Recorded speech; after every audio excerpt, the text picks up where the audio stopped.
Howdy, y'all. Let's get going. Alright, my plan for today is to clear out this left route of trainers, maybe unlock some Reggie stuff, and then ultimately heading over to the Team Aqua Seafloor base after that.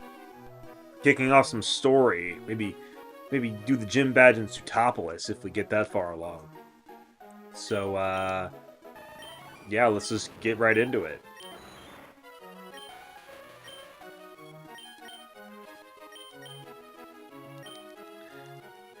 Essentially just more ocean route clearing out.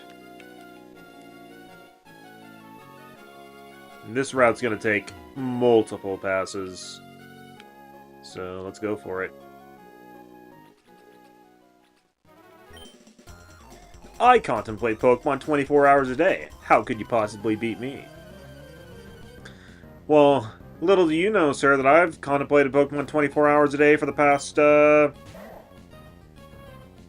whenever this game came out. So, much longer than you could possibly have.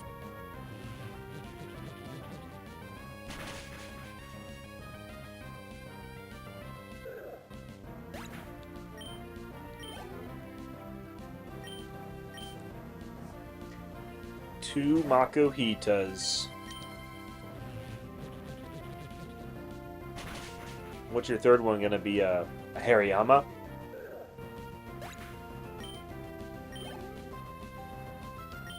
Nope, it's a Machoke. Machoke can probably take one Psybeam. Yeah. That's kind of annoying. It's actually kind of crazy. You can evolve Makuhita into a Hariyama, like, pretty early. I think it evolves in the 20s. So this guy could have, like, two Hariyamas already. And he just kind of doesn't. Like, I don't think I've ever used a Makuhita in the beginning of this game, but, apparently, like, yeah, you can catch a Makuhita in the cave before the second gym, and have it evolved very easily before the third gym, and just have it carry you through the whole game. It's crazy. I lose. I will concede defeat. But I think I used a Hariyama a bit in Pokemon Coliseum. I think it's the first Shadow Pokemon you catch. I don't think I used it on my main team or anything, though.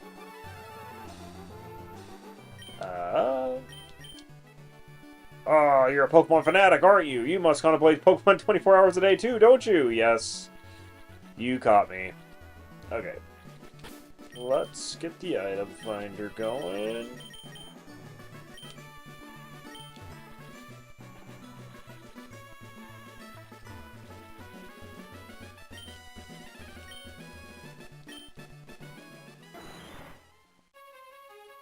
These kind of high current routes, I don't think it's been much of a thing later on.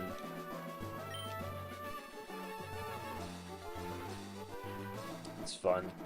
I like the concept of, like, having shallow water you can walk in, and there's all these high currents, but then, like, you know, there's kind of this dead section. It's fun.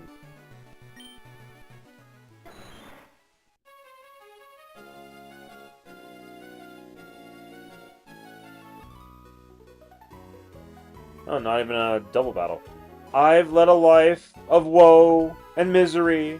I've been cast away, and this is where I've drifted. Okay, you're depressed. I would expect you to be alone, not hanging out with somebody. Deborah. Beep boop.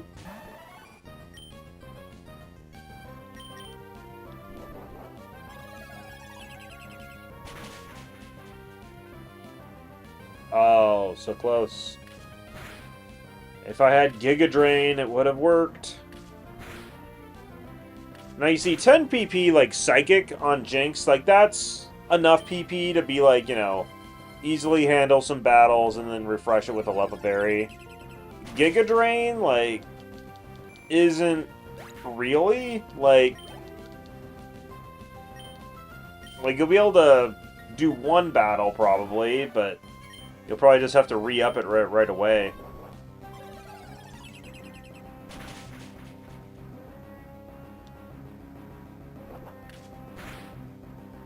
attack.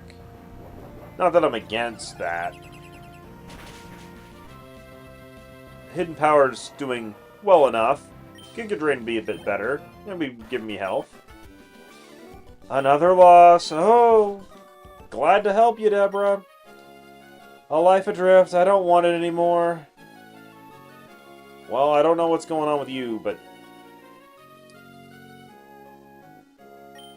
What about your friend here? Welcome, I've been expecting you. You seem to be very totally different. Linda. With your horsey. No way a horsey can stand up to Hidden Power.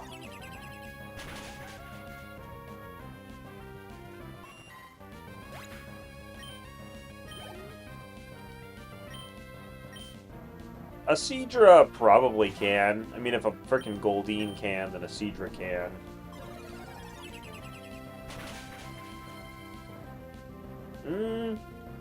Not much better, though.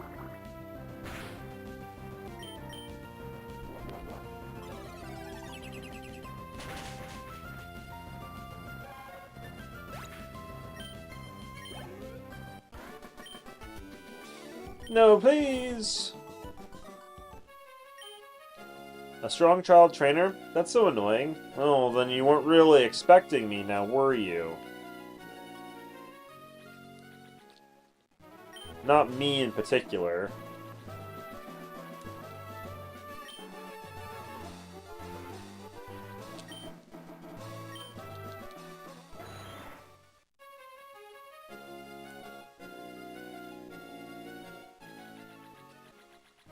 Yeah, I think this is the route you need to go for the Reggies. I think this is going to be it right here. Yeah.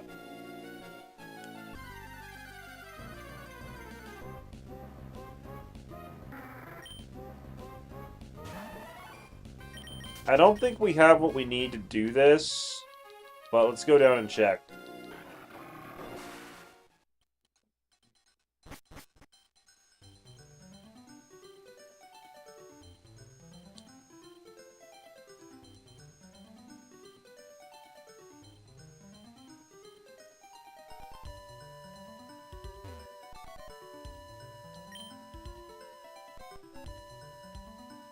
I think that's supposed to say go up here.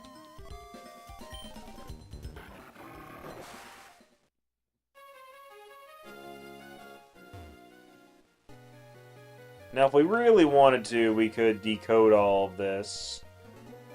I never picked this up as a kid. I didn't really know what any of this was without the guidebook, but basically,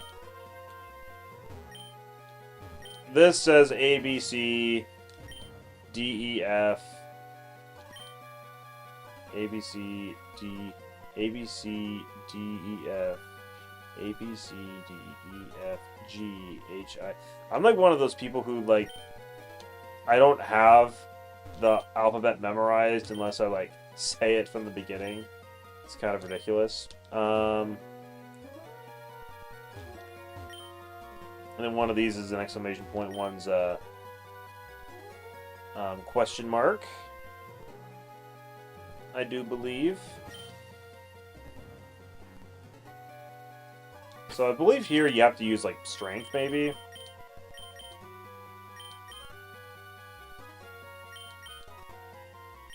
I think I'm just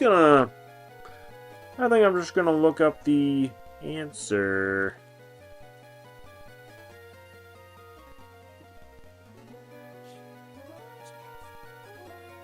Because I'm pretty sure it's just using, like...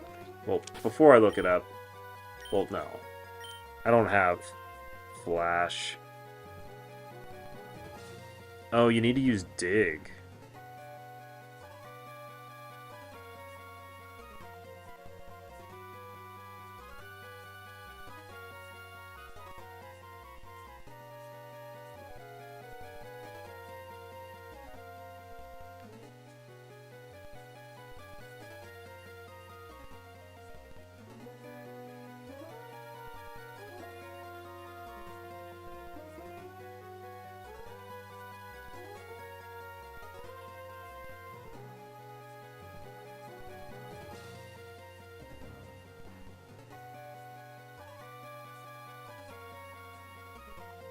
just doing some reading here.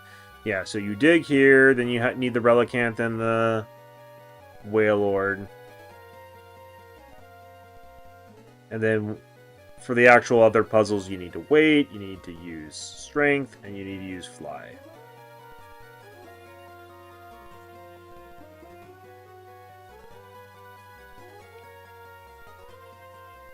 Okay. Cool. We'll just have to come back later then. I forgot that you needed dig in here as well. I knew you needed something. Have I used my dig TM yet? I have not.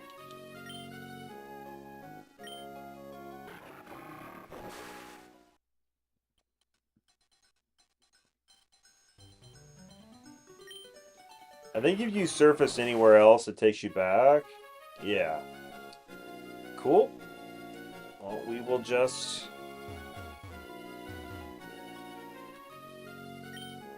proceed.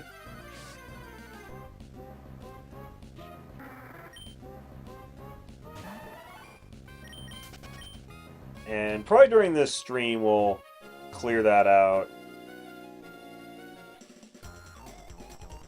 The Savage Tide in this area serves to make us stronger than ever. Okay, cool trainer. Oh no, Dragon Trainer. Aaron. He's got his bag in.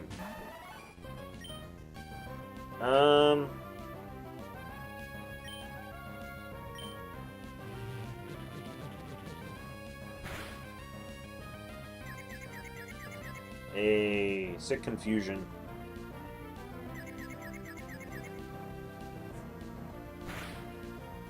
That's luck right there.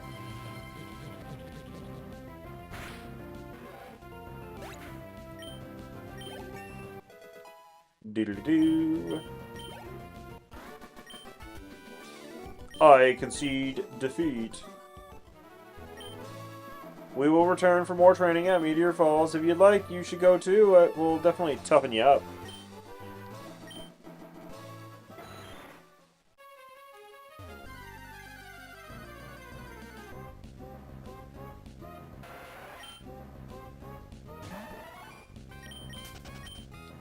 It's slightly annoying to have to teach dig to somebody since it's like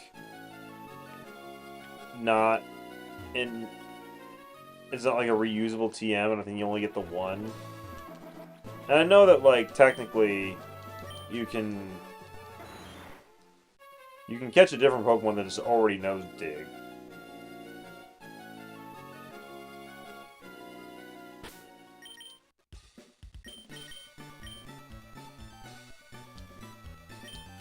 Yeah, let's take care of this now, since we've come across it.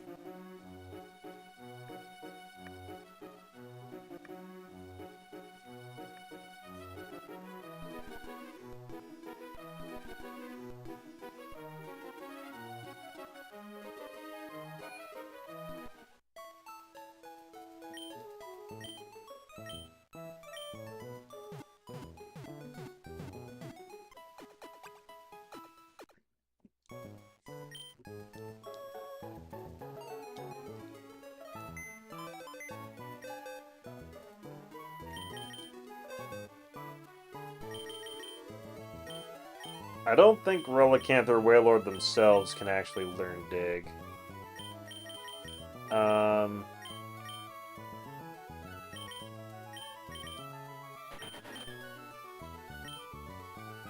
Adobe's already full up on moves. Maybe Kecleon can learn dig?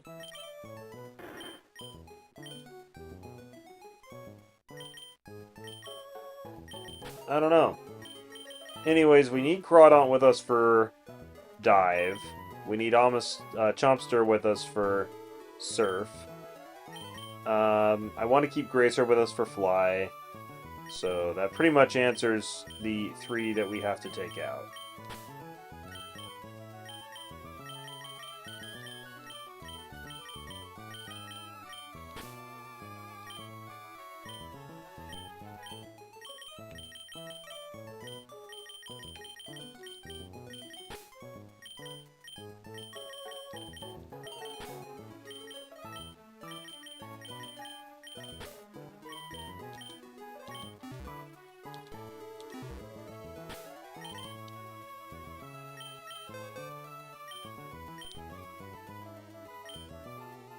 could teach it to Crawdaunt, but I have other moves that I'm going to use on Crawdaunt. Okay.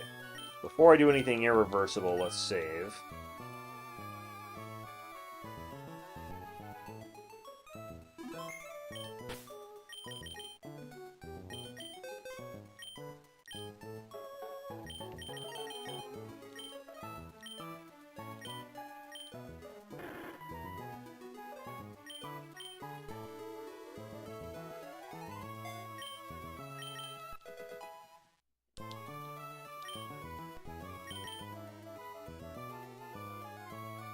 Cool, cool, cool. Okay, yeah. Sweet. Now we'll just make our way on over. Making our way downtown.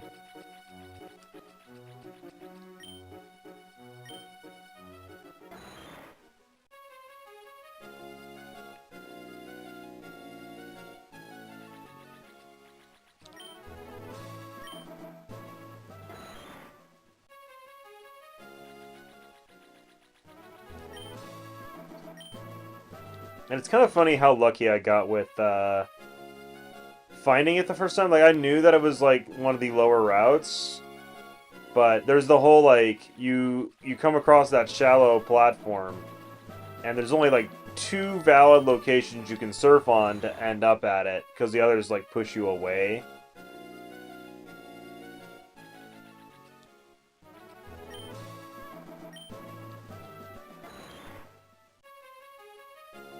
Yeah, if I would have not walked down one, I would have got pushed up and away. Oh, shit. I believe this is the route you have to surf, fish for, Horsey, I believe. Kingdra was always one of those Pokemon, early on where I just didn't really know how to get it. Because you fight a Kingdra when you fight, like, Wallace. And it's a really good, strong Pokemon. But all those trait evolutions evaded me for a long time until I got Pokemon Coliseum, because then I could trade with myself.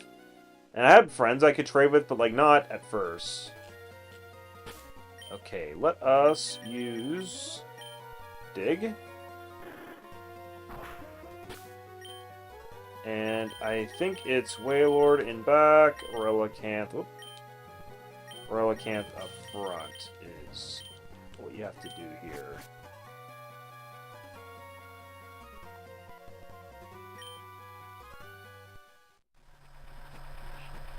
Yep.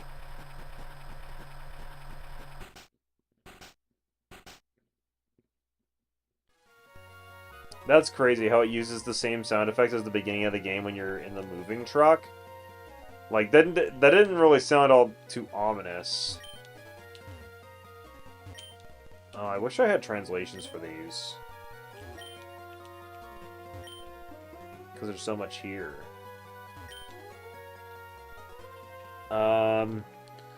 Is the guide I'm looking at, does it have...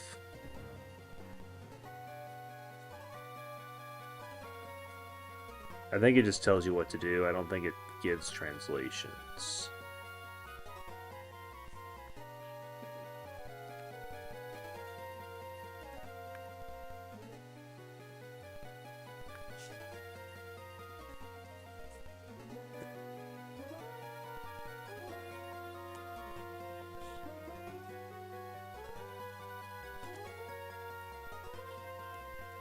I'm gonna look up if I can see what these say. Okay, the sealed chamber. So the entrance says go up here.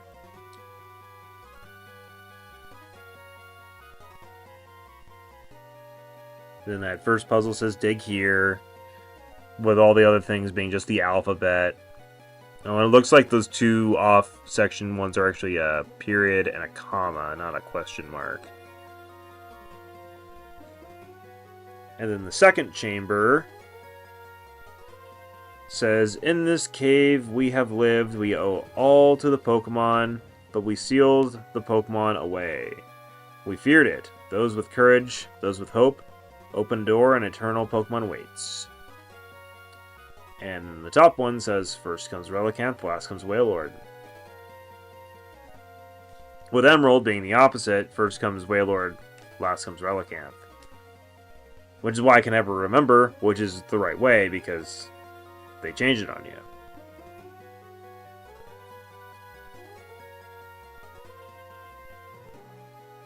And then the remakes is slightly different wording.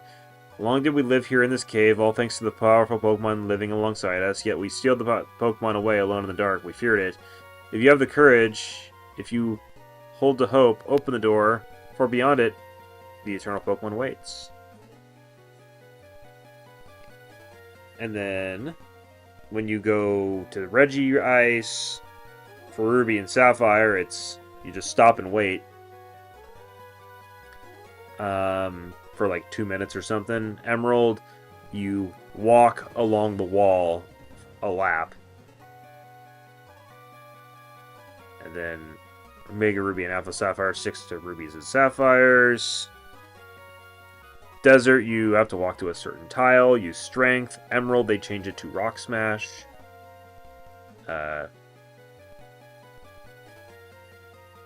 They actually changed the tile you have to stand on too. Omega Ruby and Alpha Sapphire stick to the original, and then for Registeel, with new time, hope and love, aim to the sky in the middle, so you use fly in the middle of the room. Emerald, those who inherit our will shine in the middle, so you use flash in the middle of the room.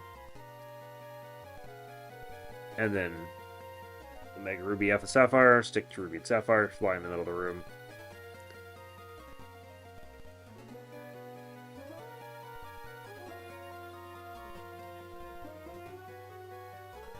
And then there's some Burrell puzzles in Fire Red Leaf Green as well, which is slightly irrelevant. But for the fun of it, it says, everything has meaning, existence has meaning, being alive has meaning, have dreams, use power. And then there's the whole hint for the Ruby and Sapphire gems you have to use to connect Ruby and Sapphire.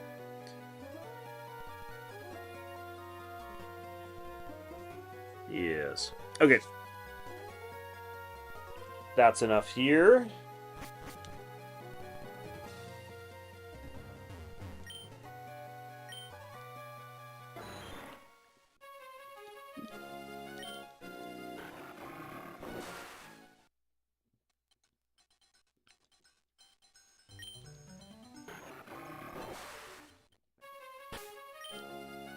For the heck of it, since we have these wild Pokemon that I haven't bothered checking, here's what they are. We have the Kecleon, that's bold. We have a Modest Wailord, that's cool. Modest would be a good nature for it, I think. Pretty good special attack on that guy. And then the Relicanth is lax, so that changes its defenses a bit. But yeah, look at the defense on a Relicanth, man. Just such good defense. And then good attack as well, so you could use rock moves. Okay, let's go back to Pacifilog. Actually,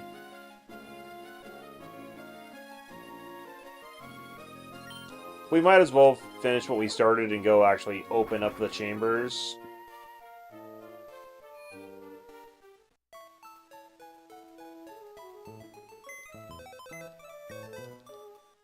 So we'll get our Pokemon all moved around.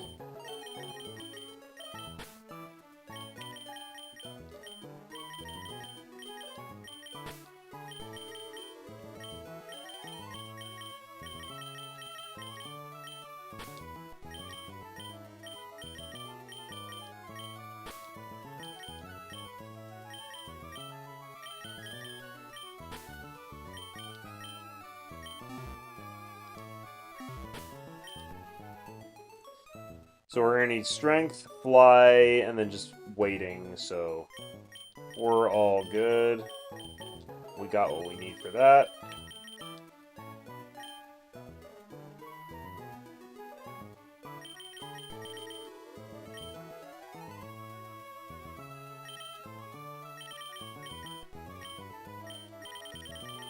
And we're not actually going to, like, fight the Reggies or anything right now.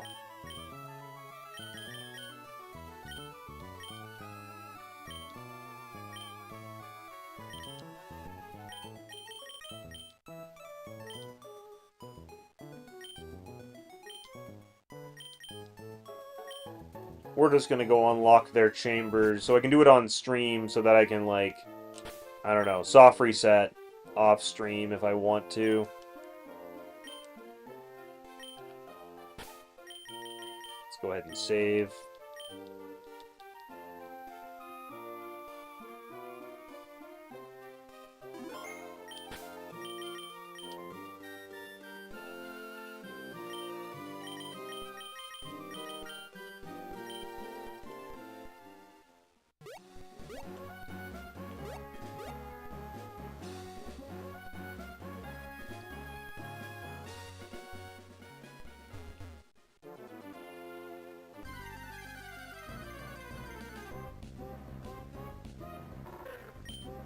Oh, Trap Pinch, are you gonna not let me run away?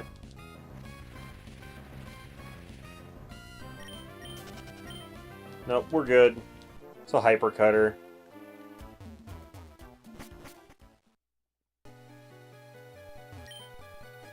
Okay, I think this one says you go over here and then use strength.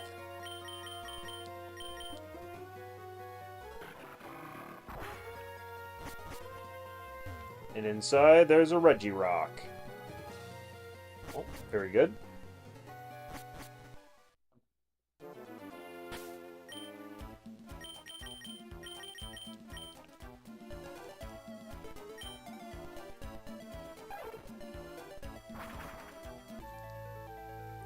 I never quite remember the fastest way to get to Regice. I don't know if going to Dewford or Petalburg is faster. But it's not too far from either location.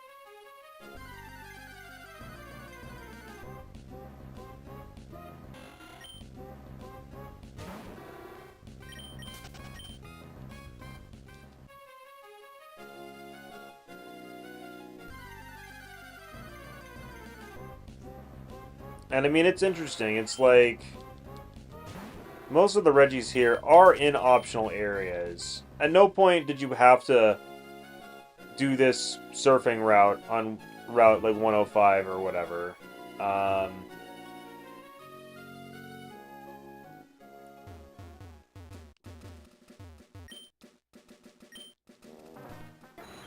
Pretty much you just get boated through here by Mr. Briny and you never really have to come back. I mean, there's not much here otherwise other than Regice.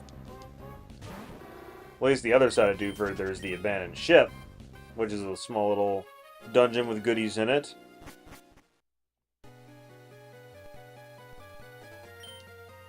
Okay, so I think for this, you just wait right here. So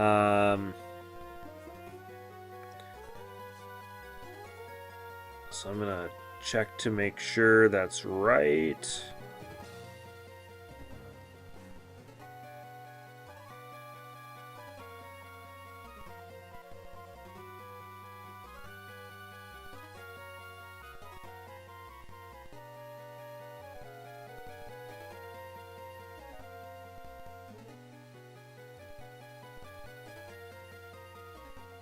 Yeah, I think you just literally stand here.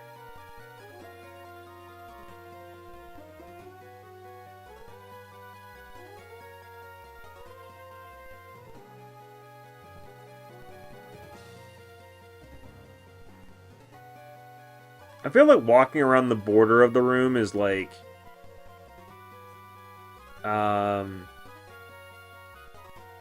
you know, it's a bit better because it's something you actually have to do rather than just, you know, literally do nothing.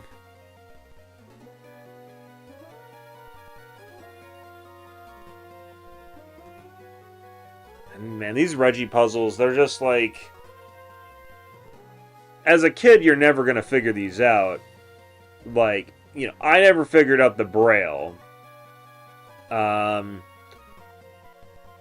I guess if you were smart enough to, like, you know, read the manual and to figure out the Braille, or just intuit that that one room has the alphabet, then I suppose these puzzles aren't anything crazy, but, like, I don't know. This one in particular, yeah, where you literally just have to stand here 2 minutes. It's hilarious. Okay, there's a Reggie Ice. And just to be sure, this is open forever now, yes? Okay, good.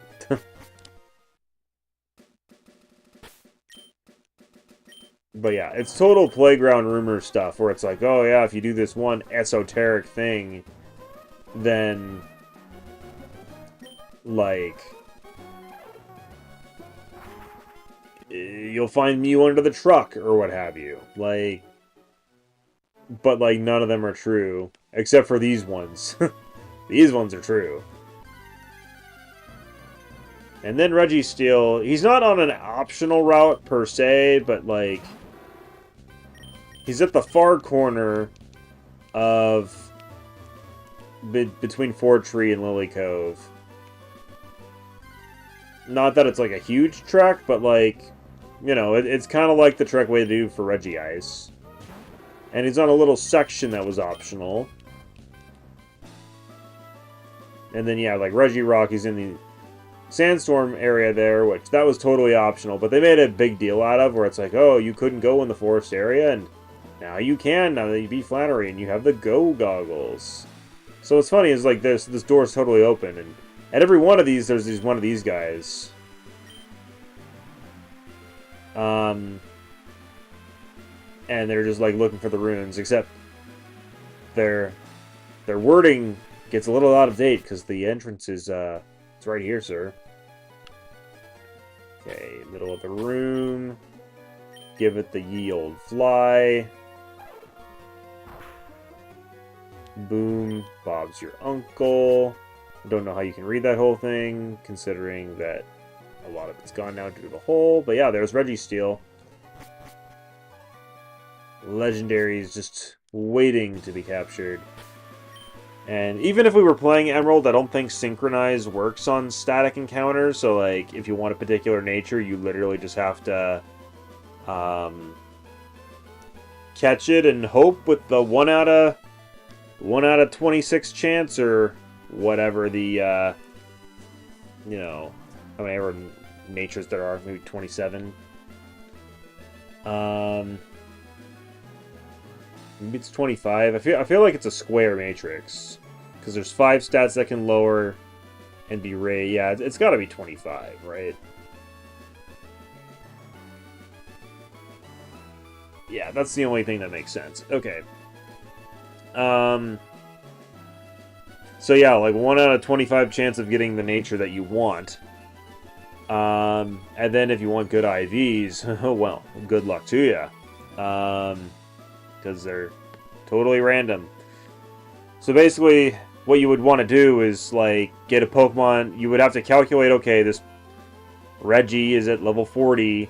Say I want to have, like, max HP.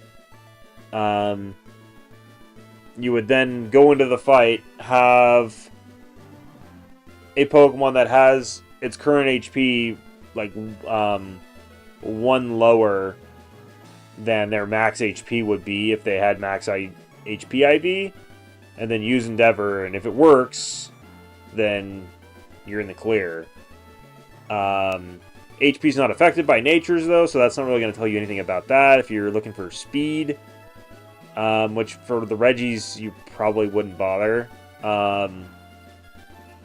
then you could at least, like, put in a Pokemon that's, like, 1 speed lower than the max speed that you would want them to have, and then if they're faster than you, then you know that you're good to go. But yeah, if you want to calculate like their defenses or attack stats, like I don't think you really can. I mean, at least for defenses, it's like, oh, you could use a move and see how much it does to them and get a gauge off of that. Problem is the damage variation is a thing, and that damage variation is probably wider than their stat variation. I don't know that for sure, but yeah. And I don't even know, like, if the Reggies would be all that useful for... Because the only thing that I, at this point in my life, playing Gen 3, the only thing that I would want to, like, breed or reset for natures and abilities and, well, at least natures and IVs would be, like, if I wanted to do Battle Frontier stuff. Like, nothing else in these games require anything more than that. And I'm not doing, like, PvP in Gen 3. So, basically, I would have to find a definitive use for these Reggies in, like, the Battle Frontier, which I don't think there is one, but I don't know, maybe.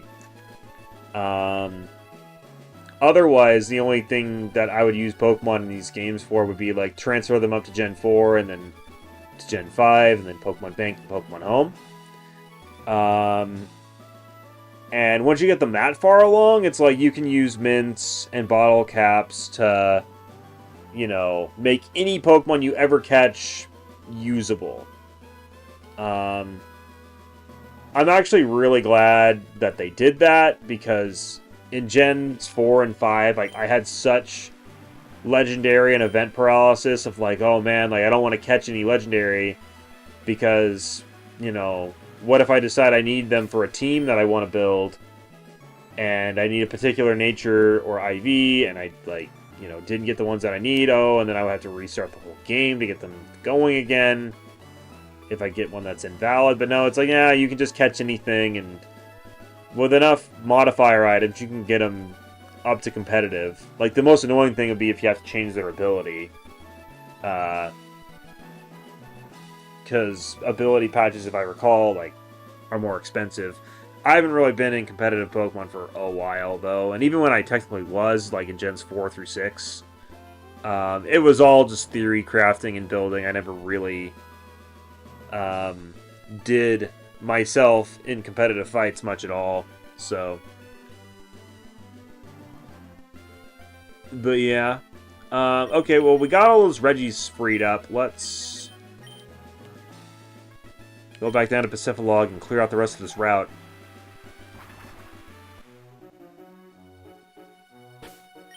But now that I've got the Reggies unlocked,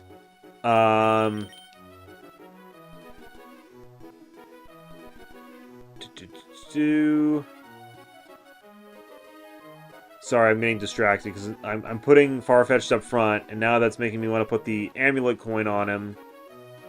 But the stick is what makes Gracer good. Like, it's the conundrum. I mean, heck it. I'm just gonna leave the stick on him because I want to. And the money that we're gonna lose by not having the amulet coin on him for this route is not gonna be very high. If we want money, we can go fight the rich kids north of Petalburg. And they'll give us way more, like, we'll use the amulet coin for that, of course. And they'll give us, like, way more money than, like, a whole route's worth of trainers are going to, you know? Okay, so... let's go here.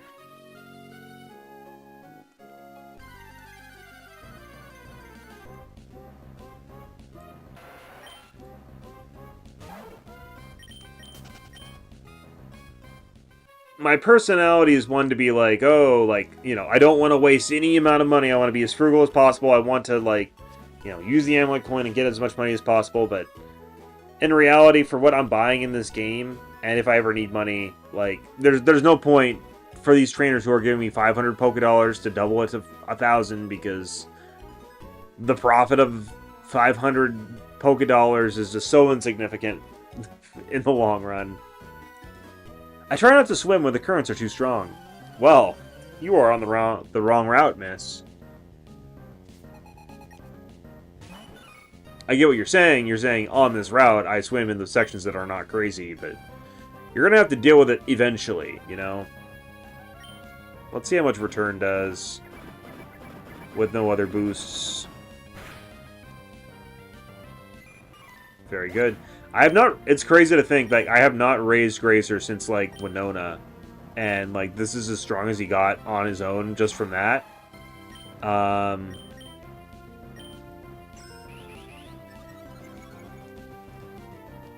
Because it was enough to carry him all through quite a bit. Okay.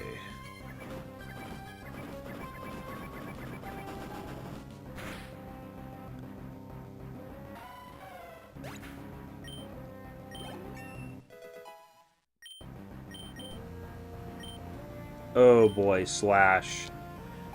Okay, so here's the deal with Slash. Slash has 70 power, but it has a high critical high critical hit ratio. Return has like 102 power. They have the same PP. So, it's like, should I ever use Slash? Here's the current thing. With Farfetch'd, I'm going to pull up my notes here on this. Which I don't think I actually have up anymore. Basically, here's what I think it is. If, with just my stick equipped, I should be getting a critical hit 1 out of 4 times. Because that gives me +2 critical hit ratio. Slash gives an additional 1. So it gives us +3 in total. Which in Gen 3, I think just brings us from 1 out of 4 to 1 out of 3.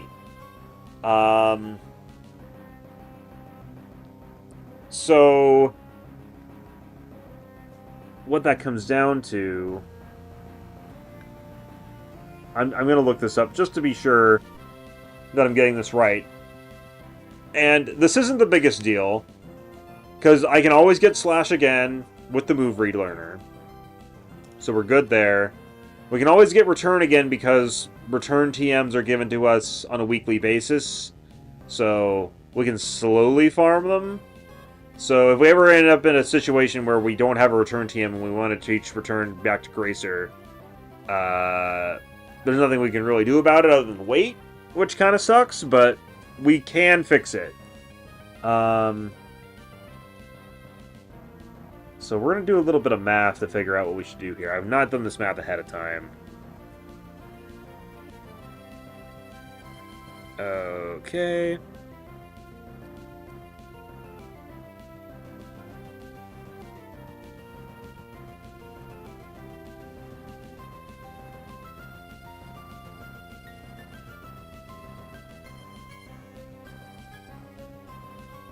Oh, and Gen 2, like, Slash gives you +2 to that.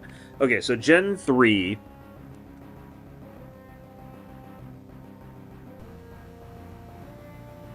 Your normal chance to crit is 1 out of 16.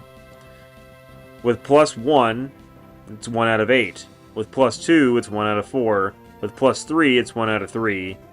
And at +4 and above, it's 1 out of 2. And that's the formula that's used for Gen 3, 4, and 5. And then once Gen 6 came along, they changed it to, like, 0 and +1 are the same, 1 out of 16, 1 out of 8. But then if you get +2, it becomes 1 out of 2, 50%, and if you hit +3 or higher, it's 100%. And then Gen 7 onward, they lowered the base rate of critical hitting to 1 out of 24. But then kept the other ones to +1, 1 out of 8, +2, 1 out of 2, +3 or more, always. Okay. So I'm basically correct. If we give the stick to a Farfetch'd, it's going to get +2 stages. The only way for you to really get +4 in Gen 3, because I'm looking here, you can obviously only have one held item, so if you give the stick to Farfetch, you can't give it like a scope lens in addition to it. There's no ability that increases crit chance, because Super Luck was not added until Gen 4. You can use moves with high crit rate. That's just a +1. I don't think there's any +2 moves in Gen 3. Focus Energy gives you +2. There's the Landsat Berry. Dire Hit.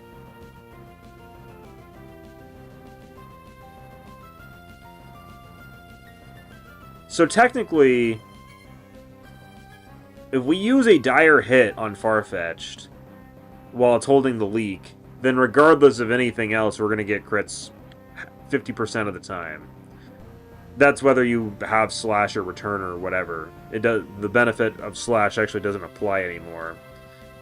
So that's interesting. The Landsat Berry.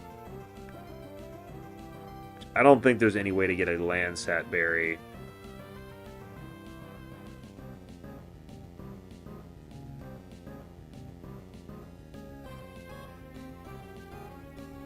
Not in, like...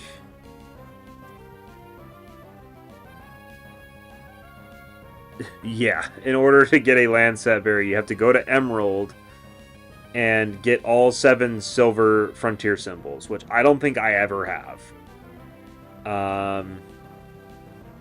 So that ain't happening. Okay, let's get to our math here. We know that Return is a 102 power. Slash is 70 power. Return, we're just going off of just pure stick logic. We're getting crits 1 out of 4 times.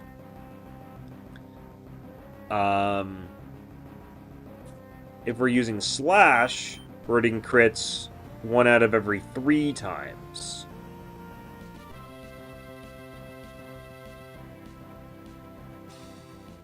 So let's calculate an average power. So 102.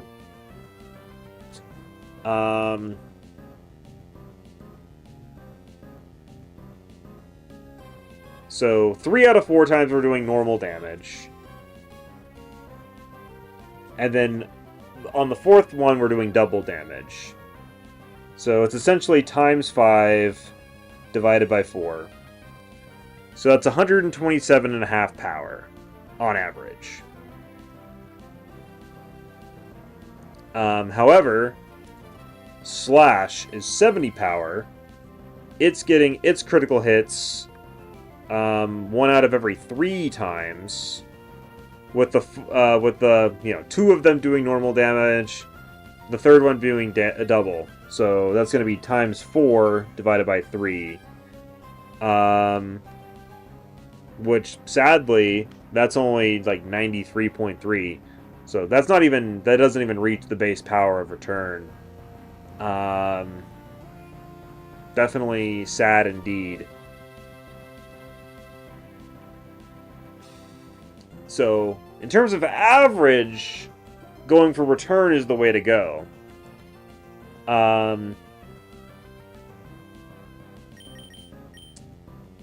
In terms of, like, hey, we just need a crit to happen, and we can win right now, like, if you get a crit with Slash, it's going to be, like, essentially a 140 base power move.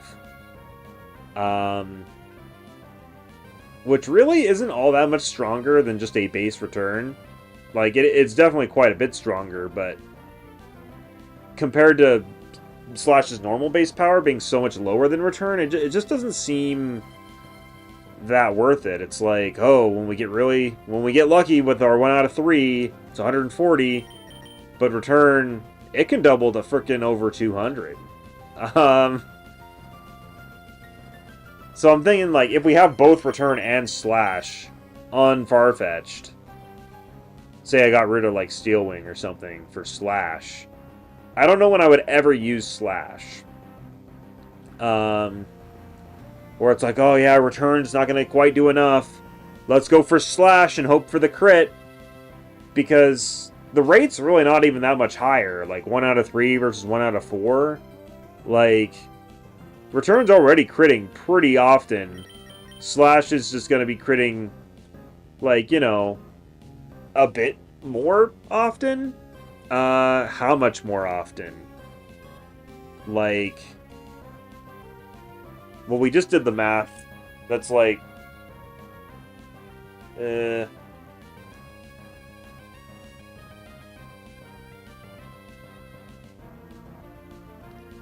if we use slash 100 times, it'll, you know, 33 of those times it'll crit. Only 25 of those times return will crit.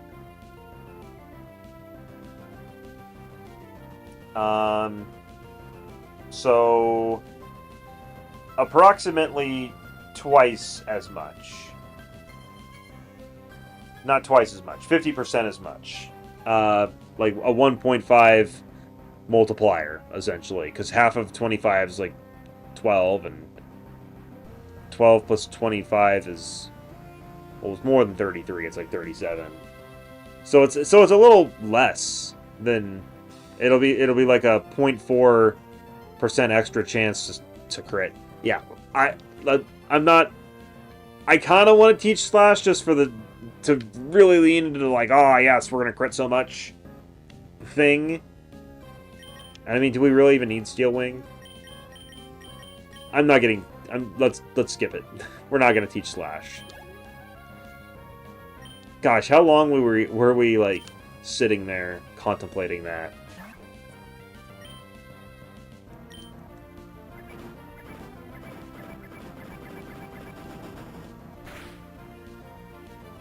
And then I didn't even consider the whole, like, oh, when you use Swords Dance, you're doubling your damage. So you're, like, multiplying how much you're multiplying with your crit. Which just makes the deficit between return and slash even more.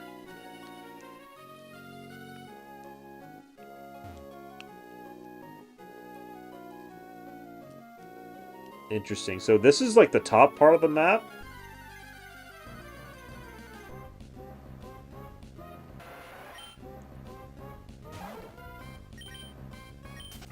I was sitting there talking for so long, I don't even remember where we are.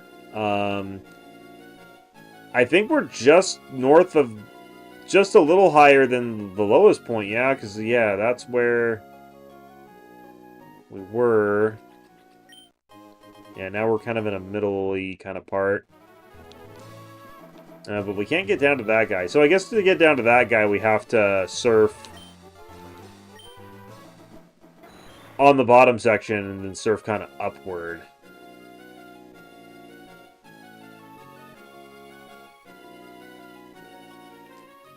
Spat us out over here, huh?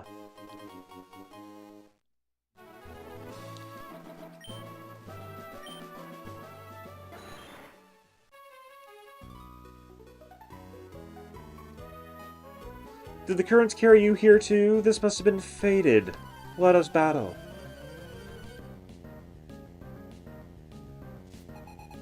Franklin.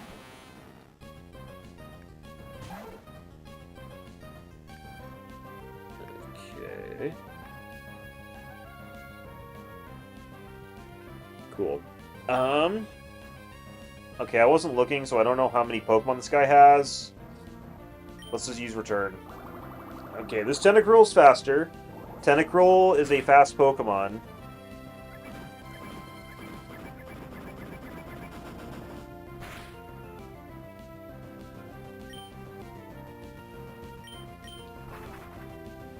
Oh, now we're faster?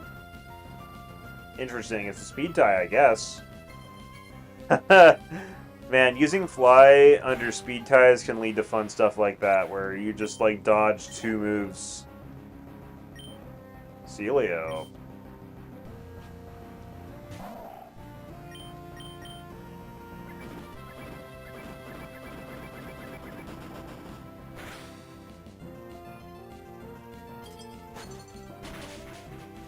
Ouch.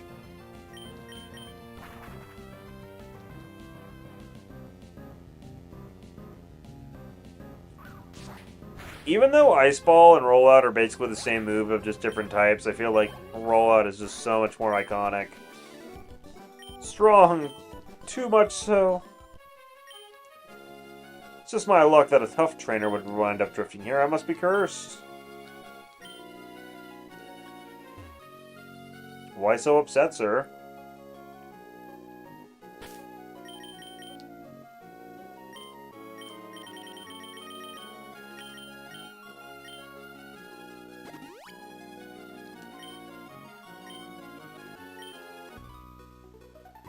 Got my pause there just in time. Even those Pokemon that can swim are carried along by rapid currents.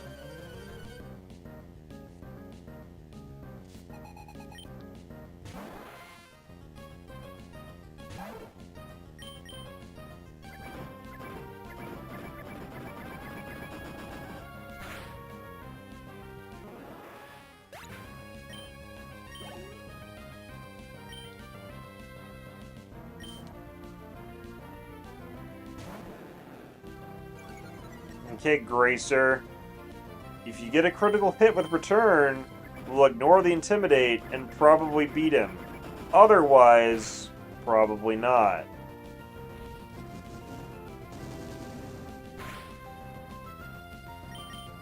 Second chance?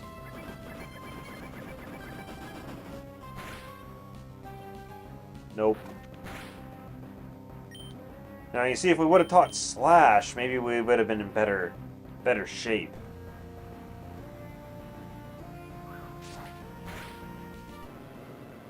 I have a feeling that that's a case where it's like, so 2 returns were not enough to take it out.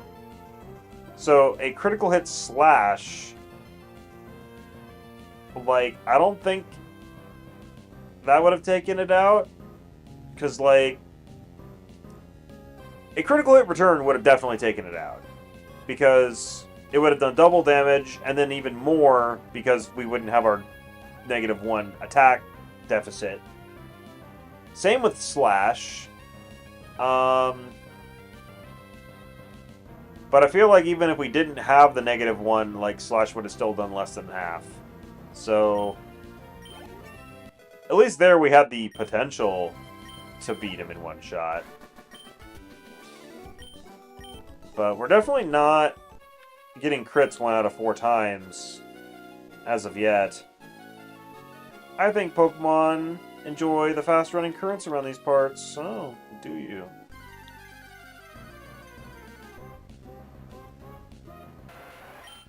Because I'm just seeing the same stuff as normal. Wingulls, tentacles. Not that I'm fishing or anything. My Levdisc are looking for a fun match. Will you join us? Yes, but I'm not sure I'm going to give them a fun match. Laurel.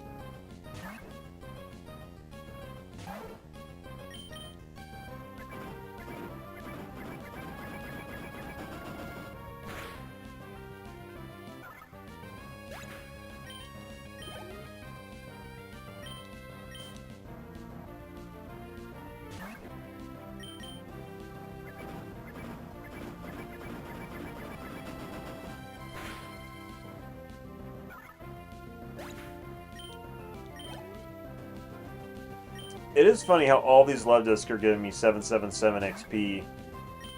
Like, I wonder if that's semi-intentional.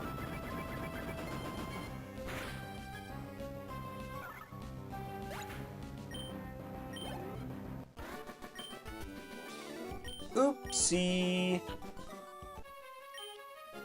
There's a collector who's after the scales of Levdisc. Yes, he's in Fall Harbor Town, I believe.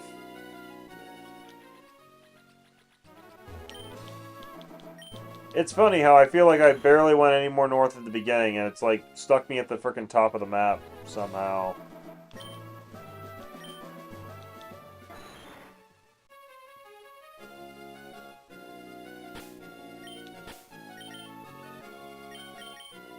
let's give that another shot.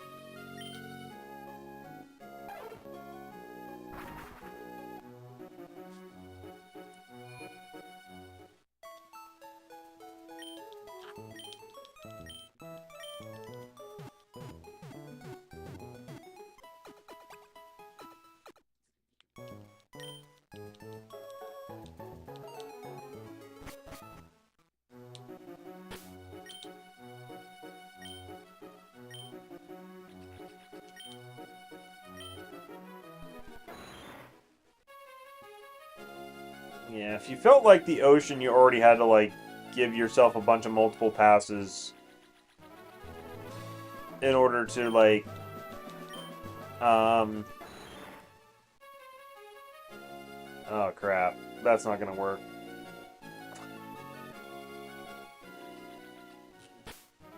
Restart.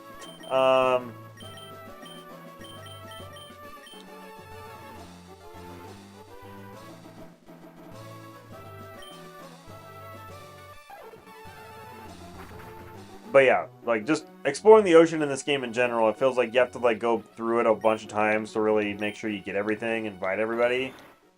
And this route is just the epitome of, like, not only do, like, you have to do that just to, like, because you can't see everything at once, like, you have to, you're just forced to, like, it's literally, like, a labyrinth in that you cannot do it in one go. You're just funneled down different pipes. It's like those Final Fantasy VII sections where you have to go down the tubes and you have to go through it multiple times. You can only do whatever route before you have to do it again. Okay, if I go up here, is that going to work? Yeah, it's a narrow little spot there. Win or lose, you'll never know till you try. This guy's surfing a little slow-moving spot. Ronald. Ronald McDonald? Okay. Sword stance. So now we're at +1. And we'll go ahead and use that one more time. To be at +3. And that should do pretty good, I think.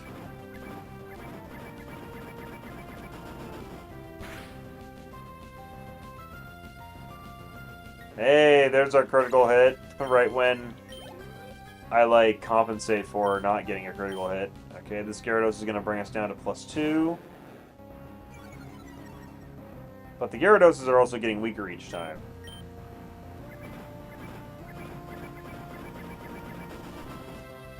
But this should still kill. Hey, critical hit.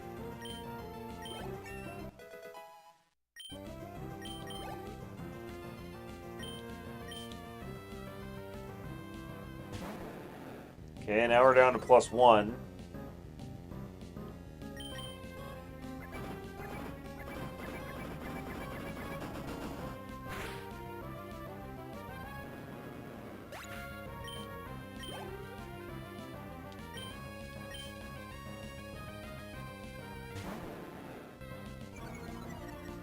Now we're down to neutral, but we're dealing with a level 22 Gyarados now.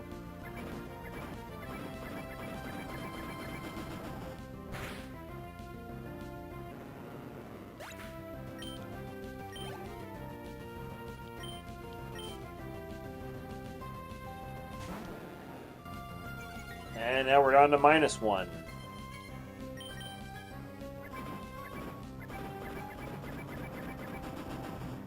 Gyarados is less than half our level, so it all works out.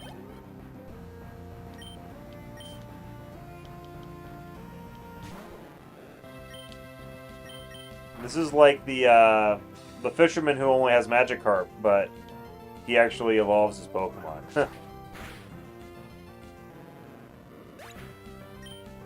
I feel like it's really common to have, like, the trainer who has all Magikarp, but not the trainer who has all Gyarados. Why, sang in defeat. I don't know, man. You did a lot of good training there. I never battle when I know I'll win. I like to battle at the razor's edge of victory and defeat. That's fair enough, sir.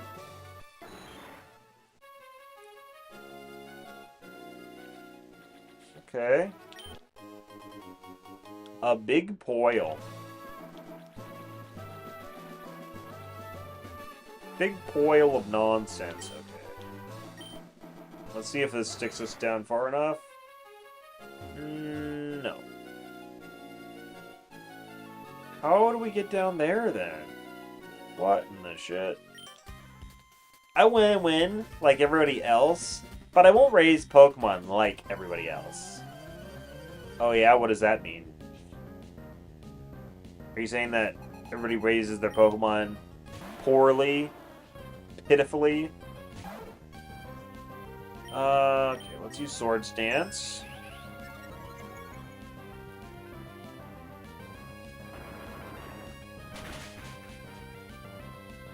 Ow. Let's use Steel Wing.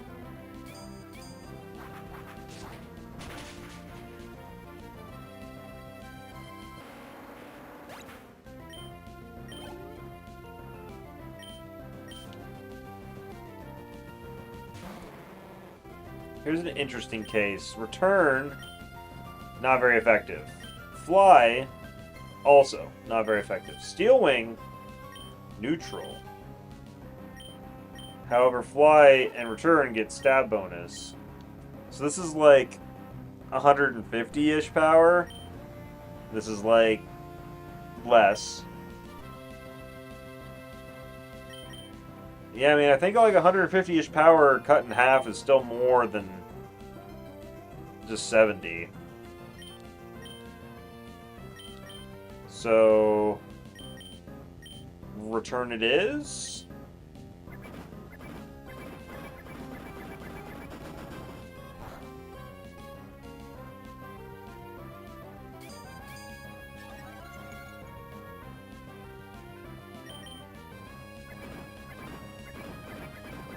Macargo is such an interesting Pokemon. Like, it would have been something I considered using for this exotic run, but I ultimately didn't because you can catch Slugma in this game just normally as is and use it. I want to use Pokemon that you can't even do that. But I feel like Slugma, like, it was introduced in Gen 2 and you couldn't really use it in a playthrough in Gen 2 because you couldn't get it till post-game. And then Gen 3, here you can use it, but nobody does because it's such a slow fire type. Like, it's just really hard to use. Like, nobody just wants to use it. Darn it, my way is still too slack. Oh, you're saying everybody's slacking off. It's more fun to do things the way I want than be like everybody else. I mean, that's obvious. Interesting, but what if the strategies to win are being used for a reason, and thus, if you want to win, you have to do what everybody else is doing? It's like the meta. Okie dokie, that's enough rest, gang. Time for a match. Well, I guess if you want to win in a case where everybody's doing the same thing, you gotta figure out the way to overcome that before everybody else does.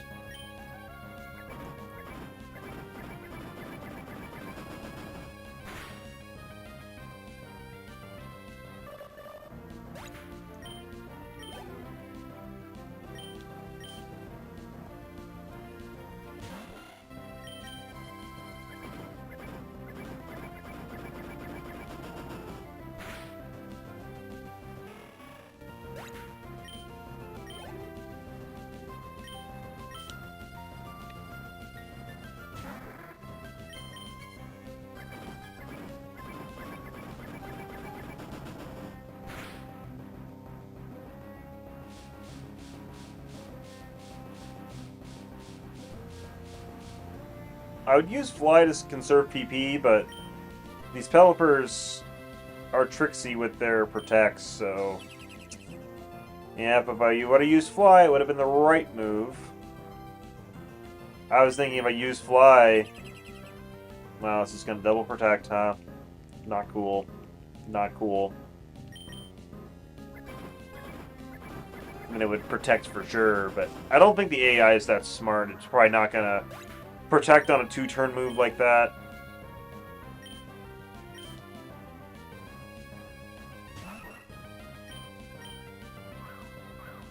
Oh, you son of a gun. Do not double team me.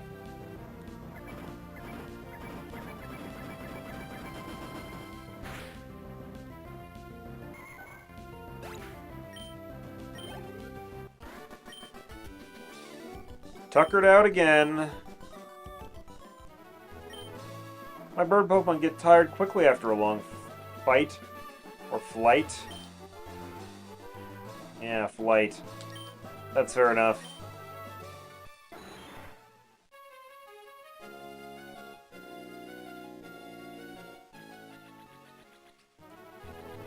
Man, so many trainers are getting skipped here, and I feel like I didn't even screw up that bad, but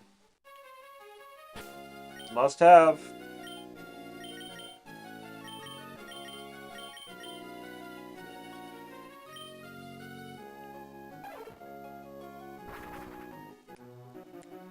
I got in a decent number of fights, so I can't even quite remember where I went wrong.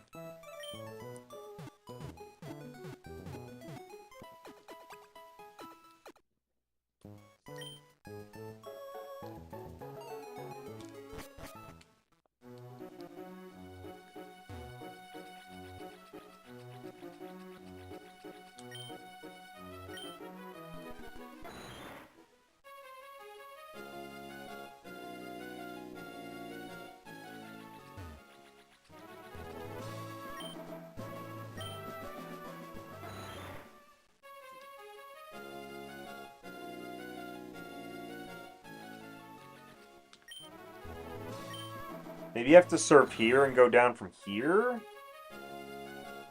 No?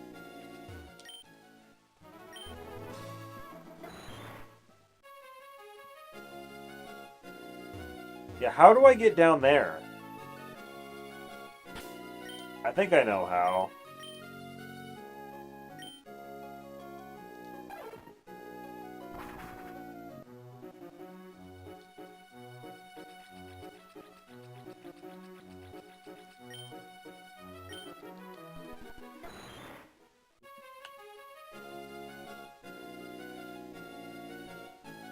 So I think you actually go this way.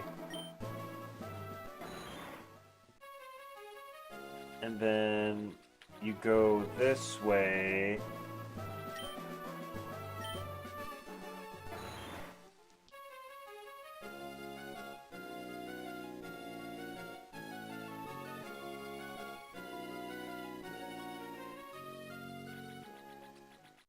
I don't know, this doesn't really feel right either.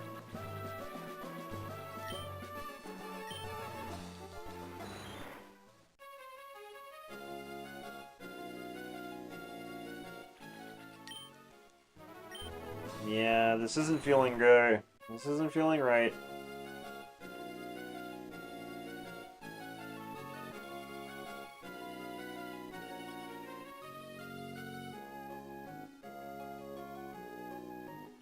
No.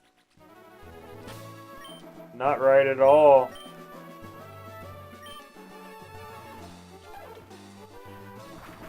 There's surely like a map that exists online of like, here's all the current paths and every branching path and how to traverse them.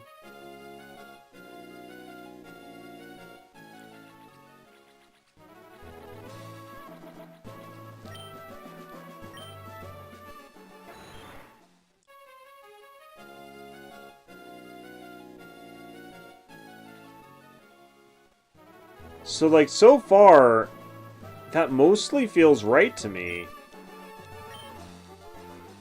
But then as soon as you come here and go down, it's not down low enough. Because here, you can't go down there.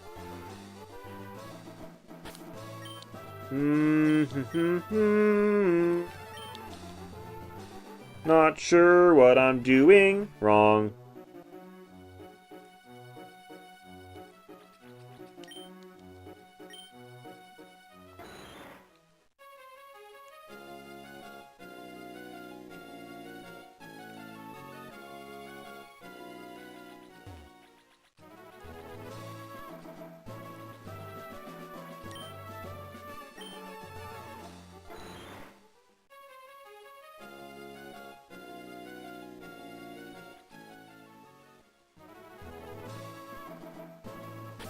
Okay, maybe it's that part that I have to do different.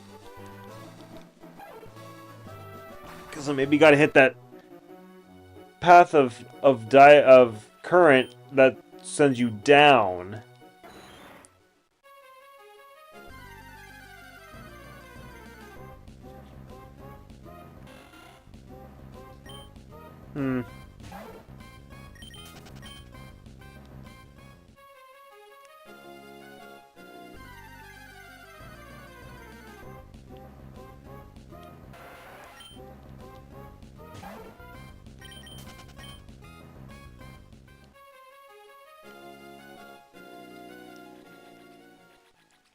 So instead of going up right here, let's try going like here?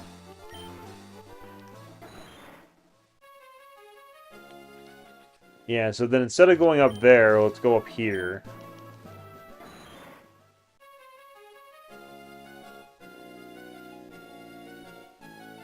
Yeah, that was a frickin' needle to thread right there. Yeah, we finally did it.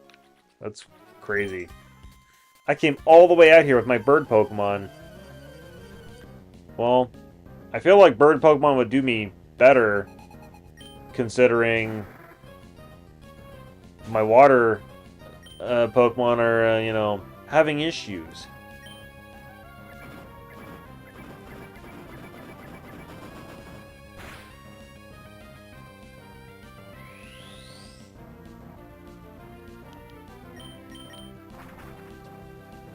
Well, he didn't protect. He's probably going to protect next turn just to spite me. Yep.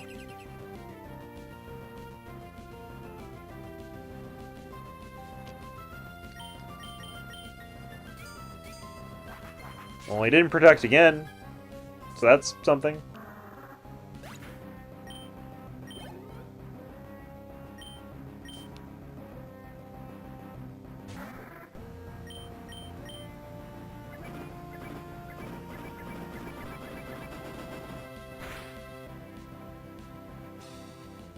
Yay, crits.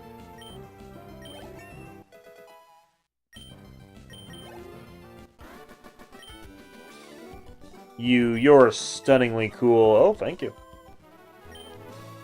I'd like to go back to Fortree, but I've grown to like this place too. Nice. A guy from Fortree.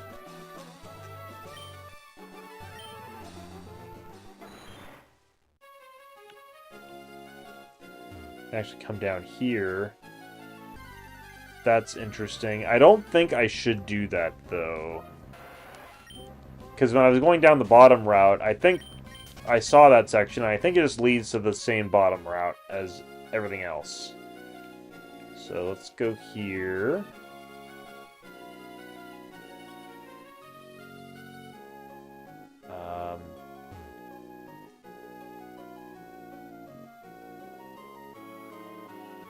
Okay.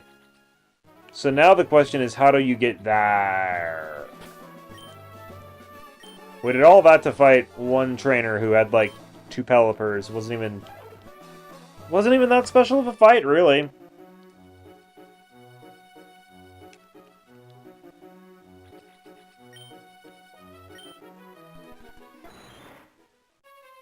So now, if we go this way,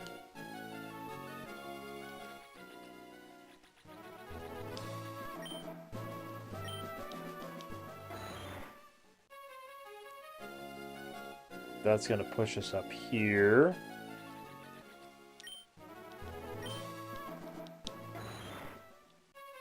And then this puts us over here.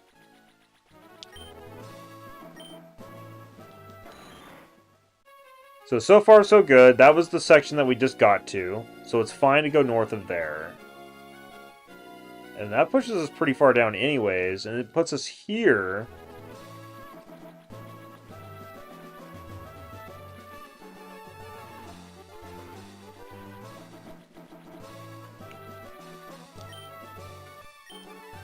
But now there's a guy...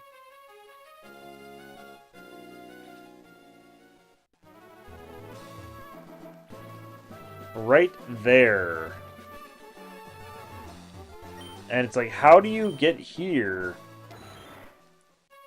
Because there's no... you have to come at it from above, it looks like. So I think we haven't missed anything. On our traversal from bottom to top, I don't think we've missed anything.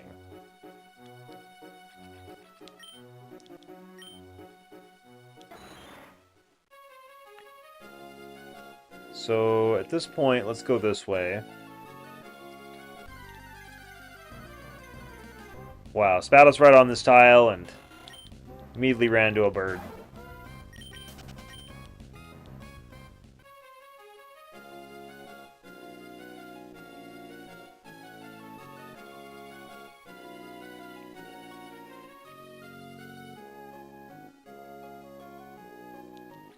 Okay, this is fine. This is fine. We're just north of this guy.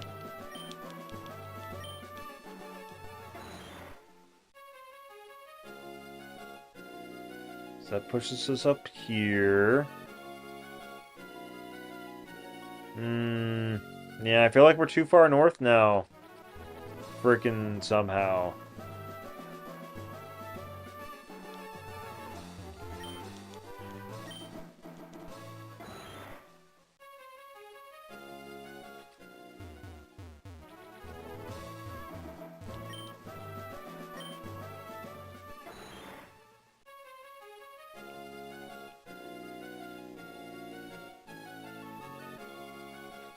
Yeah, that's the guy I want to get to. Oh, I think we can do it this way. Yep, we're good. You're a Pokemon trainer, no need for words, we battle now.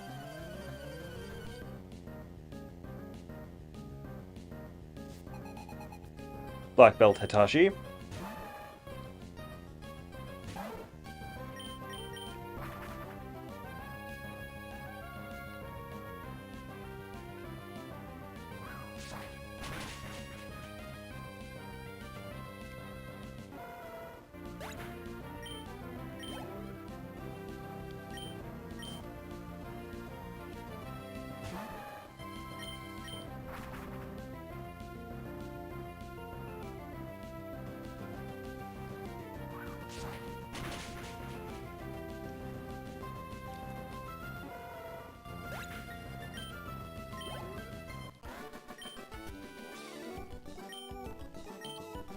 He's silenced.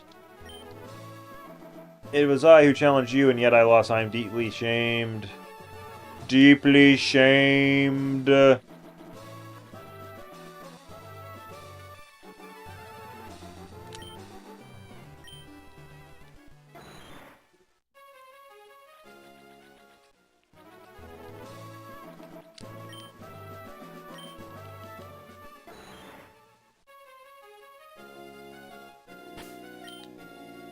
Okay, so we might have everything now. I'm not, like, fully convinced, because there's a few paths we haven't gone on, so there could be trainers who I've missed, and or lapse in my memory.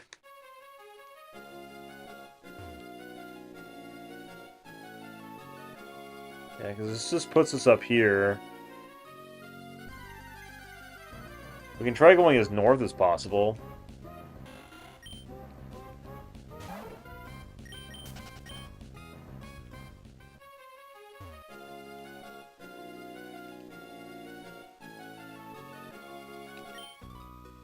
Yeah, I haven't fought this guy.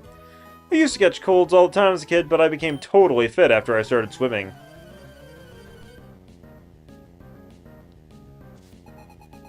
Okay, Gilbert.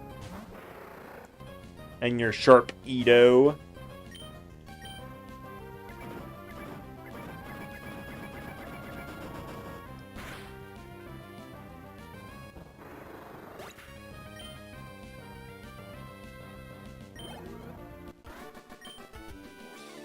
I crave more power. Oh, yeah? Trainers travel the fields and mountains, so they must be fit too. Yeah, but swimming is a more full-body workout. But you're not wrong.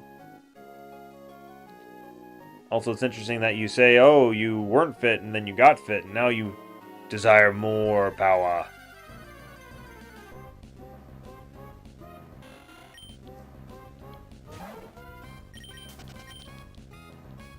I feel like it's common for somebody who doesn't have something, who then gets the thing, to then be obsessed with that thing. It's like the kid who, you know, is never allowed to have cookies from the cookie jar, and then all of a sudden he is allowed, and then, oh, now he just eats all the cookies and gets fat, versus like a kid who has free access to the cookie jar and learns moderation.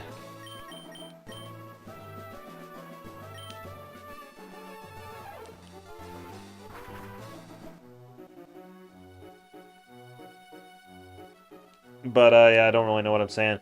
Man, we've been at this route for like over an hour now, I want to say. This is not really going as how I thought it would. Figured we would have been done a while ago.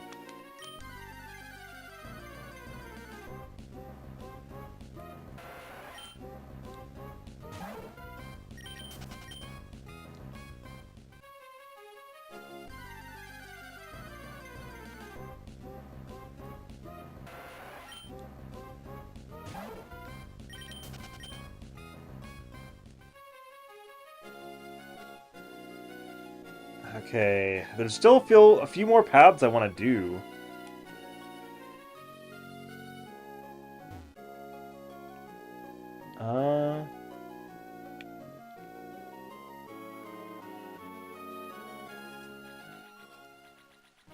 Yeah, this is fine.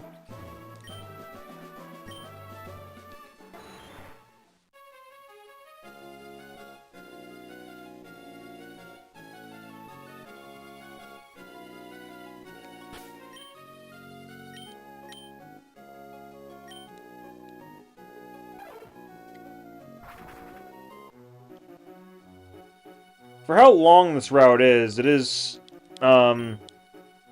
crazy how quickly you go through it just due to the tides.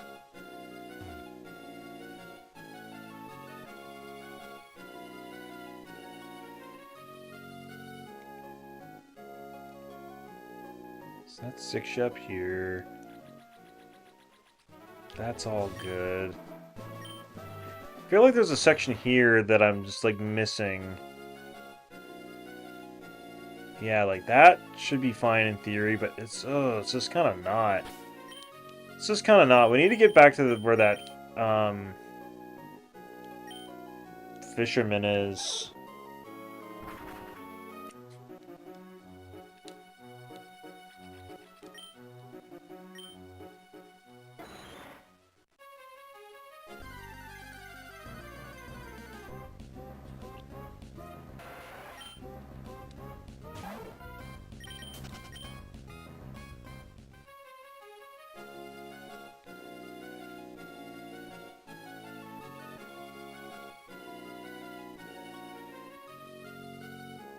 Well, that ain't gonna be it, Chief.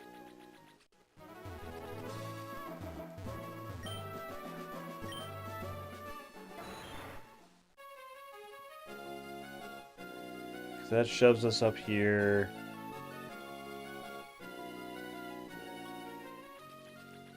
Have we been down there? I mean, yes, we have. Okay, I'm gonna pull up a map of this zone, because I feel like I'm going crazy.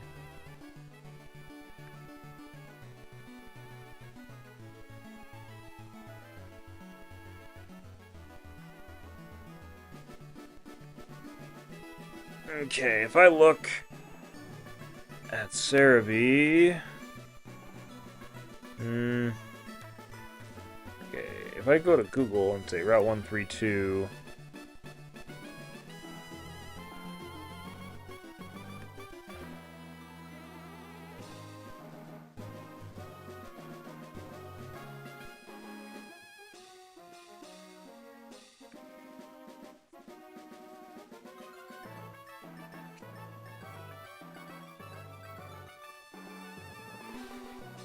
Come on. Oh my gosh, really? Okay, I'm pulling up a map. Okay, so Route 132... Yeah, I can confirm we've been to all these sections. It's, like, not as big as you would think.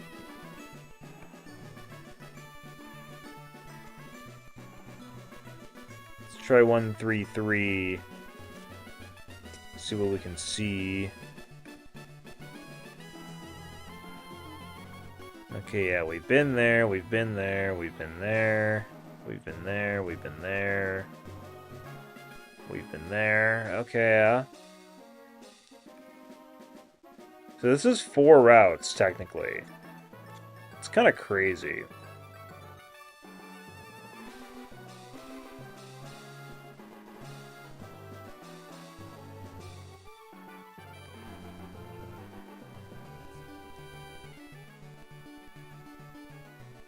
Okay, yeah, I'm gonna say we've been everywhere.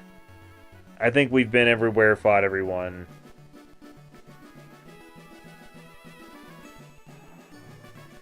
Supposedly, this one, Emerald, looks different than Ruby Sapphire.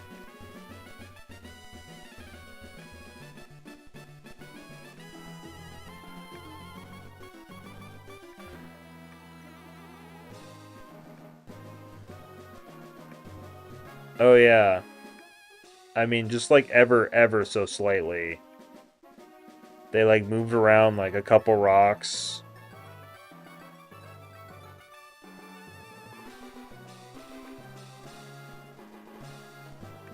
I guess just for aesthetics, I don't see any actual changes. Okay.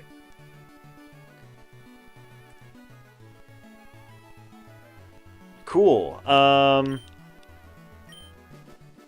Well, that's kind of an anticlimactic end to this route.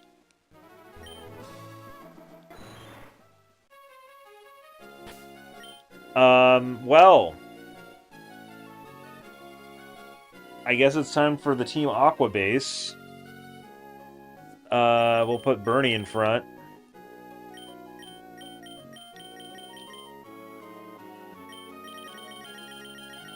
Which Bernie has the... Yeah.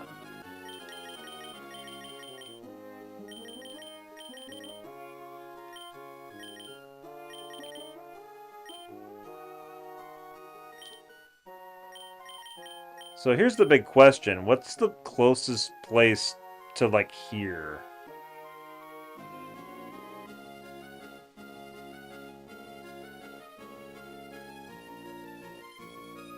I guess Moss Deep? Sutopolis, maybe? Probably Moss Deep. Okay. We'll go there in a minute. I need to use the bathroom real quick, so I will be right back.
Okay, I'm back.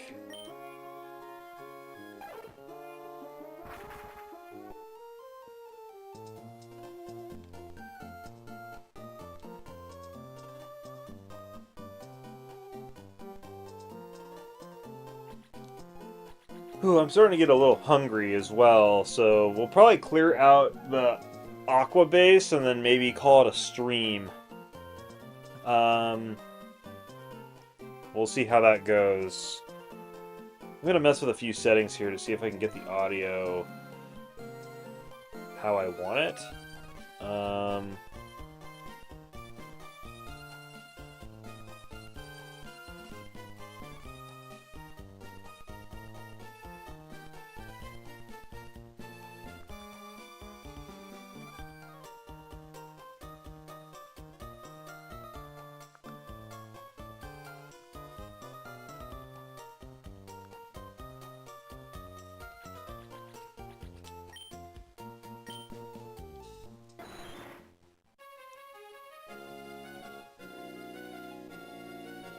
Yeah, I think if I turn off my audio monitoring and turn it back on, it like fixes the delay.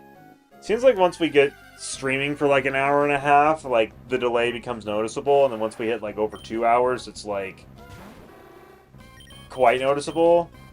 But yeah, if I just like disable the monitoring and re-enable it, I think that fixes it. So there's probably some setting I could do to make that better from the beginning, but I don't know. And hopefully that audio didn't cut out when I was like doing that.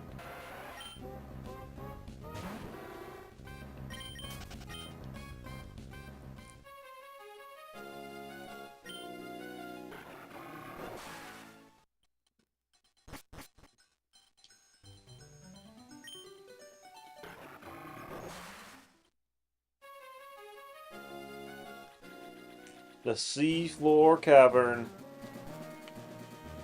Okay.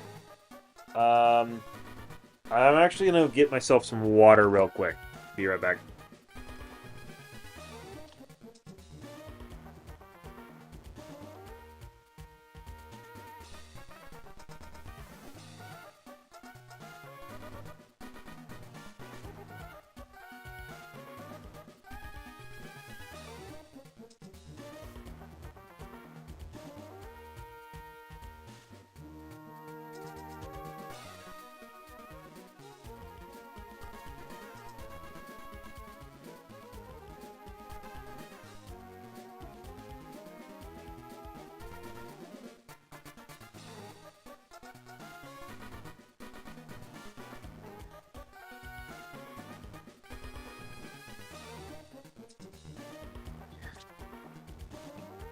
Okay, let's get her done.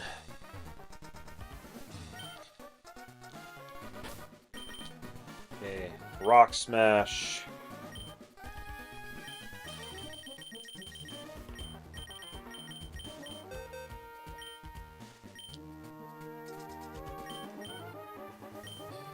Diddle doo doo doo doo doo.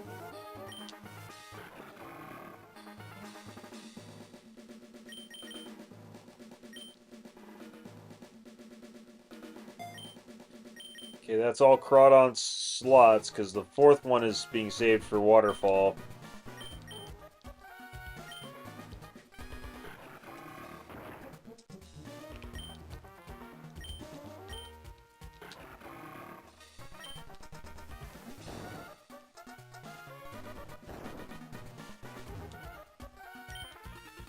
We don't need a kid around.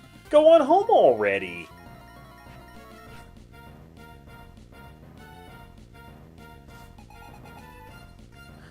Do. Okay. Puccina.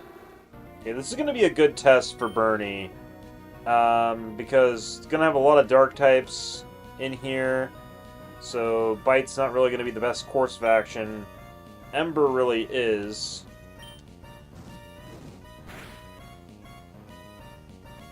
And yeah, not quite enough to take out these Puccinas. So now might be the time to teach Flamethrower.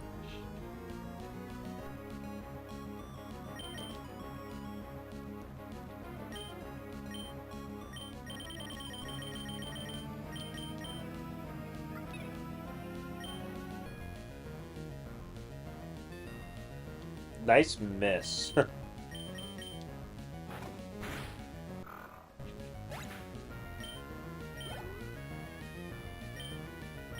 Now that you have my attack raised, though, Secret Power is just doing big damage.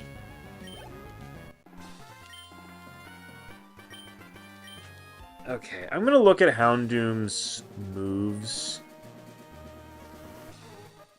So, the remaining moves that Houndoom's gonna learn is Feint Attack, Flamethrower, and Crunch by level up.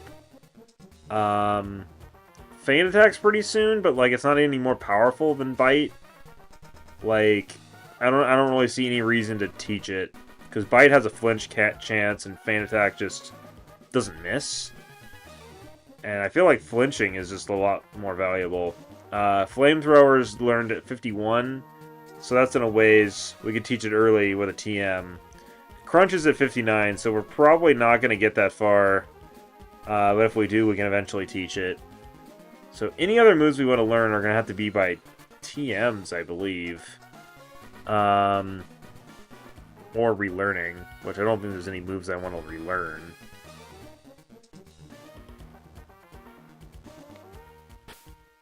Because if we just look at Birdie's moves right now, like... Yeah, like, Leer is not doing much for us. Like, we might as well put something over it. My original idea was Sunny Day, which I think has some merit. Here is a thought. We could teach Sunny Day and Solar Beam. I think that's a juicy concept. When do I get Solar Beam, though? I don't know. There's Iron Tail, Return, Shadow Ball. Like, yeah, we could put Return over Secret Power. That'd be just a straight damage increase. Sludge Bomb we already put on Confuzzle. There's Overheat, Thief, Breast, Facade.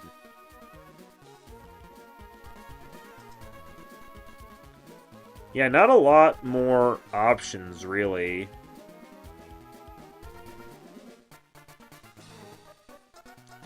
That Sunny Day Solar Beam combo, that's got me thinking.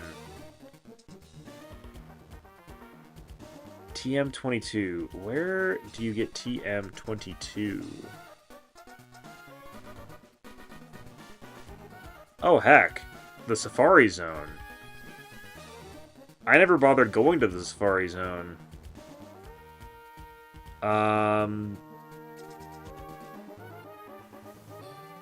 We could have done that as soon as we got to the Safari Zone, but because by then I think we already had Sunny Day. And that could help with water types too. Yeah, let's back out. Let's go do that.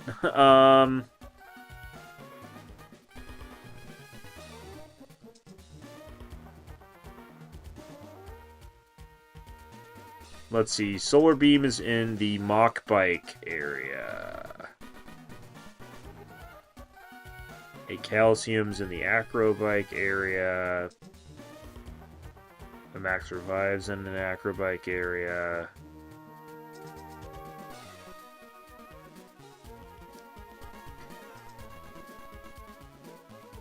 So we need the Mach Bike. Okay. Let's get out of here.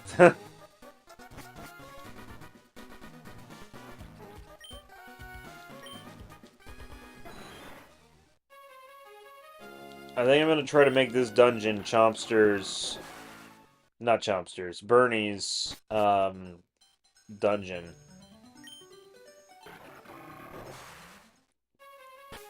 So we're going to massively upgrade Bernie right now. We're going to, like, teach her 3 moves. So first, we need to go to Mauville. I'm going to save our irreversible things until later. Lock bike.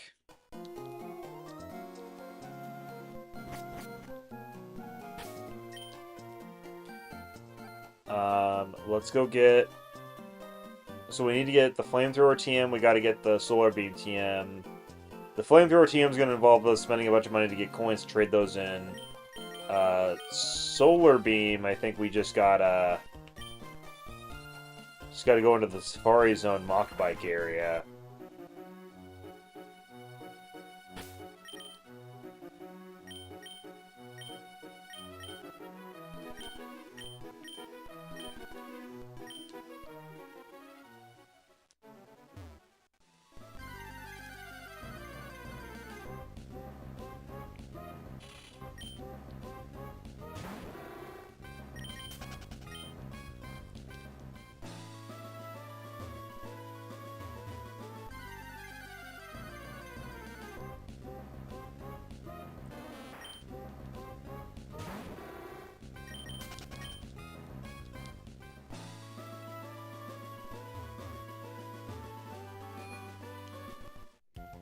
Yeah, I should have done more research, because when I got to the Safari Zone, I'm just like, oh, is there any reason for us to go in there? I'll think about that later, and then I never thought about it later.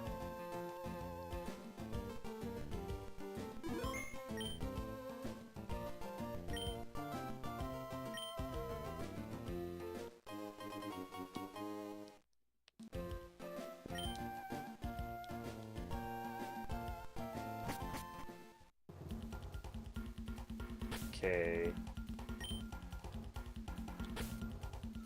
Guess there's nothing that actually tells you how many steps you have left. Okay, that's an acrobike area. I'm gonna waste a few steps and talk to people and stuff. If you put a Pokeblock on the feeder, Pokemon are attracted to it. I think Pokemon with the same sort of nature are drawn by a certain Pokeblock. I don't have any Pokeblocks, but I caught a good number of Pokemon. You can improve your chances of making a catch by getting closer to them before throwing the Safari Ball. If you use Pokeblocks, while Pokemon won't be so quick to run away, but it's not much use to get Pokeblocks to Pokemon that don't flee easily. Yeah, there's a whole crazy formula of like throwing Pokeblocks versus moving closer to affect like the chances of Pokemon running away and their catch chances and stuff, and there's actually a way you can break it to make it so they'll never run away. But you have to get slightly lucky, because it takes a few turns to get that point, and they can run in the meantime. Sometimes when I toss a Pokeblock at a Pokemon, it gets ignored. Do Pokemon have likes and dislikes about what they eat? Yes.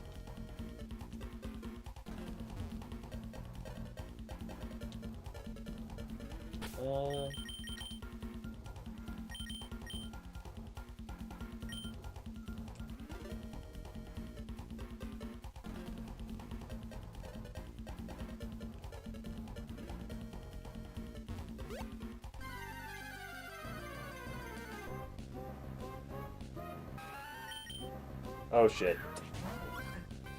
I was just mashing through text.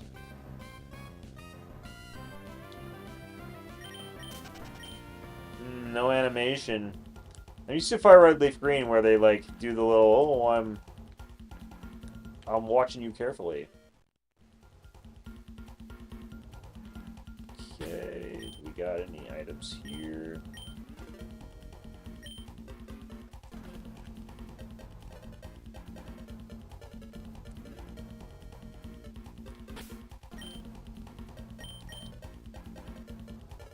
I feel like the Safari Zone does a good job of making this area feel, like, different. Cass, I made it out of there, but I'm exhausted. I don't have any energy to catch Pokemon.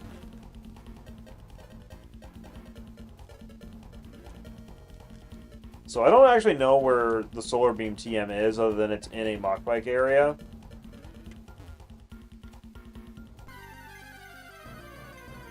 So we're gonna have to look around.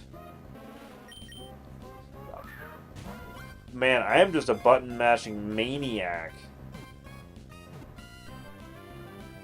Okay, well, I guess we are the proud owner of a Gloom. From its mouth, Gloom drips honey. That smells absolutely horrible. Apparently it loves the horrid stench. It sniffs the noxious fumes, then drools even more of its honey. What a vicious cycle. Well, sorry, Gloom. But I'm probably not going to do anything with you. And I guess I could use the Sunstone on you and trade you for a horsey.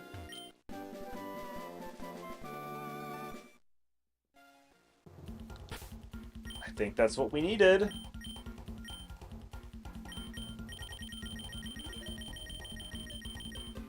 Yeah, Solar Beam.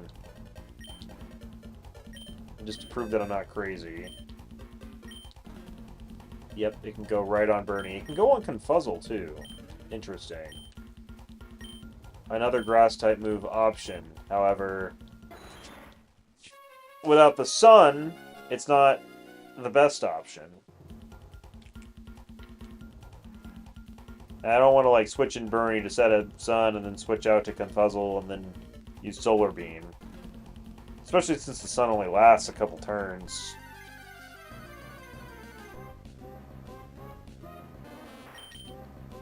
Oh my gosh, I'm not trying to do this.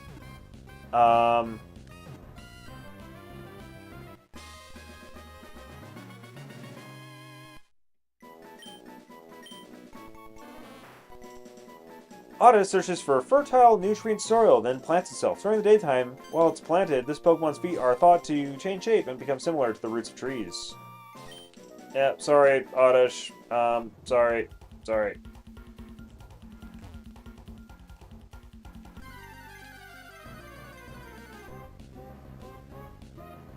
So I'm not gonna hit A. So I have to hit A one time to get through that. But then, as soon as, like, if you hit A a second time, you're just gonna throw a ball. So that's like some anti-button mashing punishment there.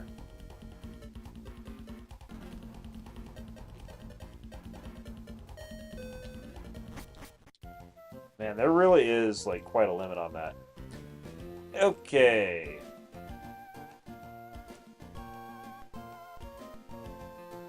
I think Solar Beam is, like, the only thing that's worth getting in here. Well, we caught a Gloom and an Oddish. Might as well take a look at him. Timid and Timid. Interesting.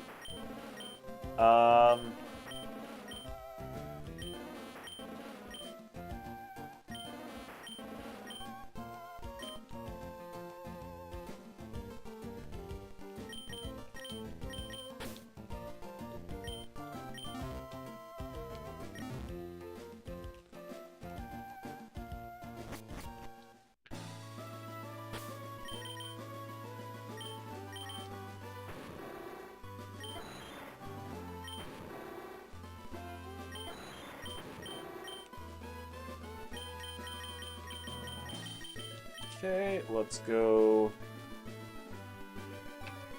to Rustboro.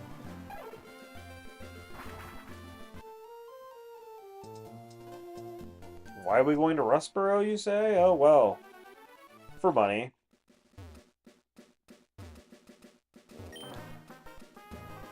Oh. Never mind.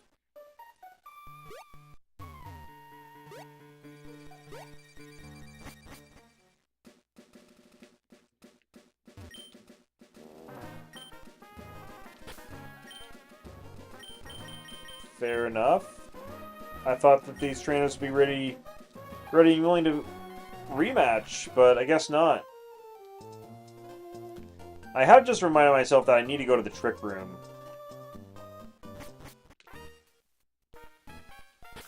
Okay, let's save. We haven't done anything irreversible at this point.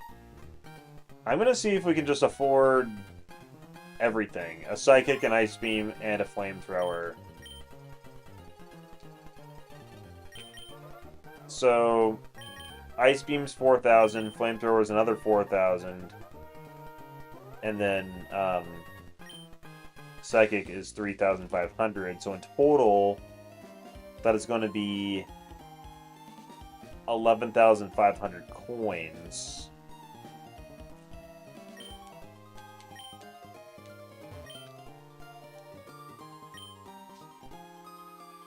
So 11,500 divided by 500 is 23 purchases. So then 23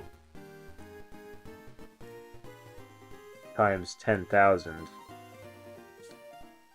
Oh my gosh, we have enough. But like freaking barely.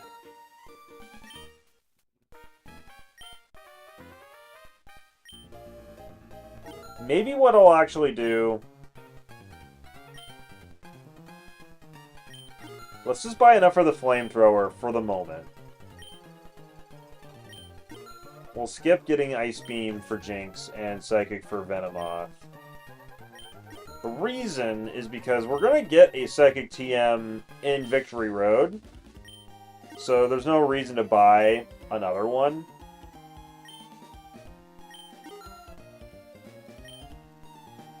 And then Ice Beam over Ice Punch, like, you know, it's just not really necessary yet.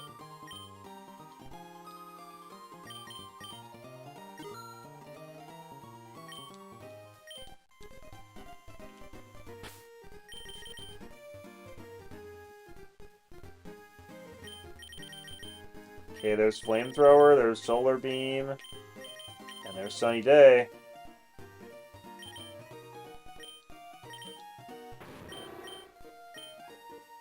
Yeah. Bernie's attack stat's not going to be used anymore, but I think this is going to be good. So, first and foremost, Flamethrower.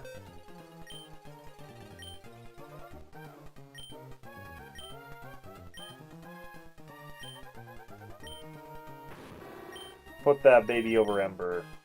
It's going to be more than double the power. Just a couple less PP.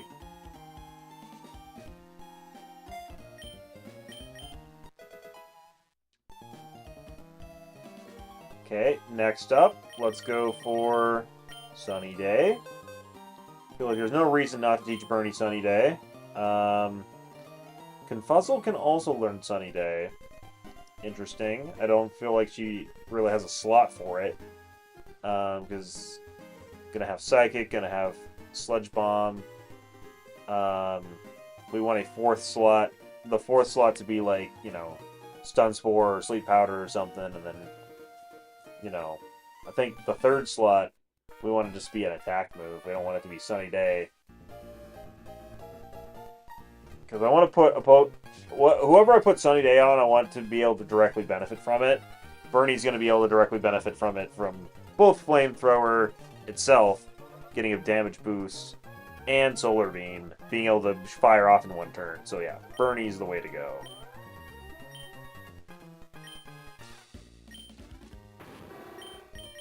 Putting that baby over Leer.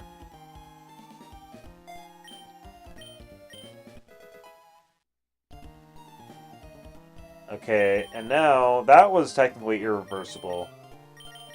This is the biggest irreversible thing, Solar Beam.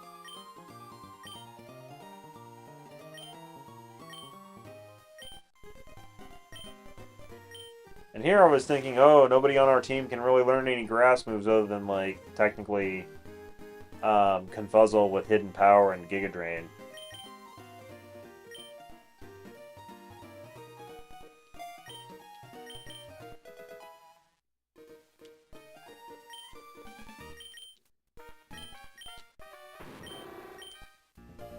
Oh my gosh, that is looking fantastic. And then if we ever get high enough level to learn Crunch, we'll put that over Bite, and we'll be sitting really, really pretty.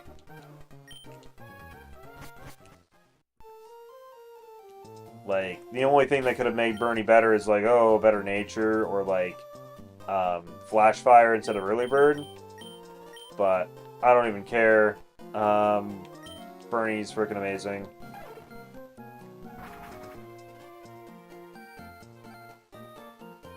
Okay, let's heal up.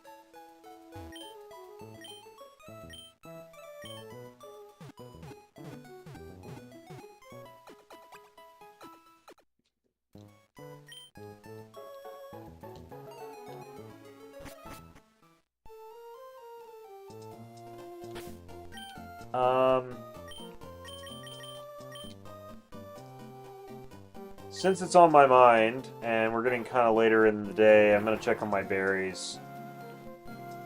I swear I'm not trying to, like, intentionally put off, like, what I promised. And by what I mean what I promised is, like, I put the Team Aqua underwater base in the title of this stream. And we're 2 hours into it, and I haven't even started it. Well, I've started it. I went down there, fought one Aqua grunt, and then backed out. We will accomplish it this stream. Probably.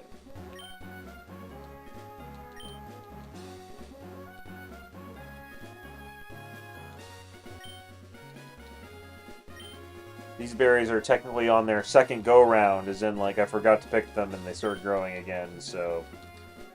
I didn't actually water them when they were saplings or berries in the ground. I just started watering them when they were already growing, so... We'll see how that goes. But I was able to pick the tomato and Iapapa berry because they grow slower, so...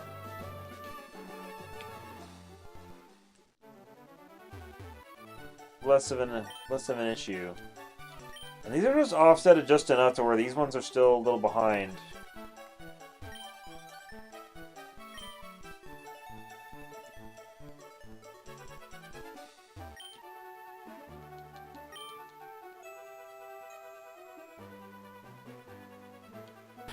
Okay, now.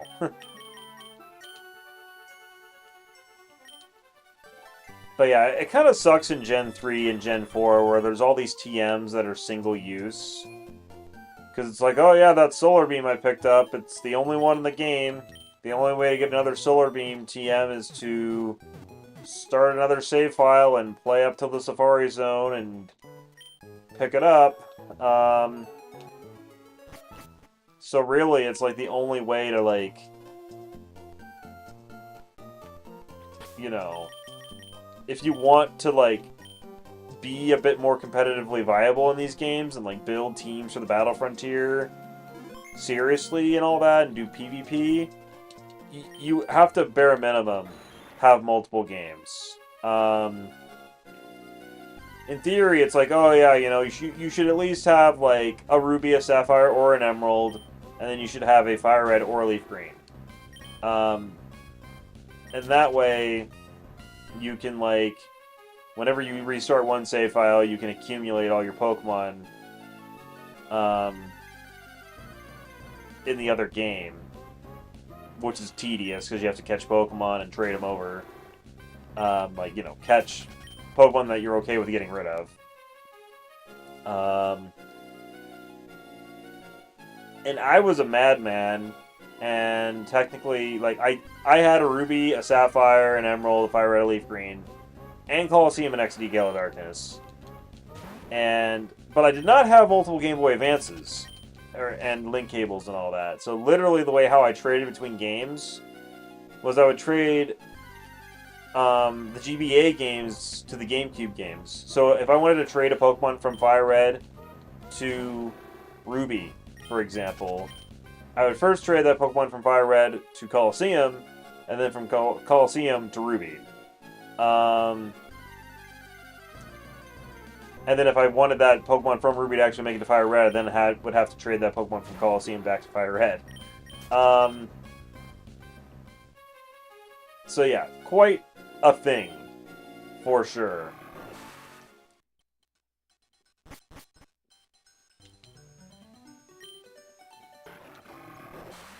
But yeah, I never had Pokemon Box growing up or anything. I don't think anybody really did. That wasn't even really sold in stores. Like, I thought it was sold in stores, but I never bothered getting it because, like, you know, I didn't know what I was missing out on. But no, that was just Pokemon Channel, which had some gift Pokemon in it, but, you know, it was not a storage container for Pokemon. I think the only way to get Pokemon Box was to, like, freaking mail order it or, like, go to the Nintendo store in New York or some crazy crap.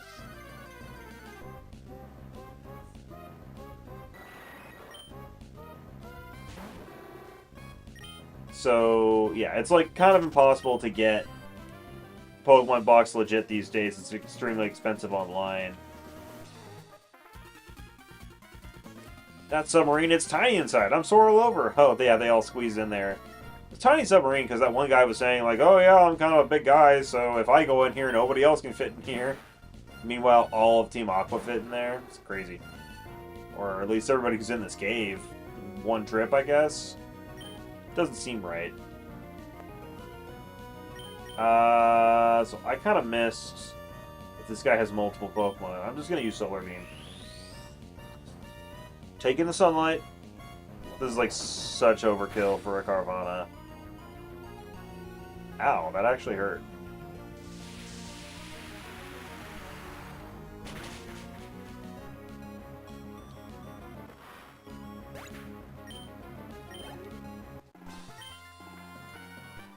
Losing makes me sore.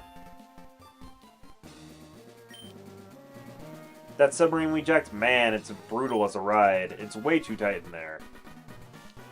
So yeah, I actually was able to get Pokemon Box running on my GameCube off an SD card.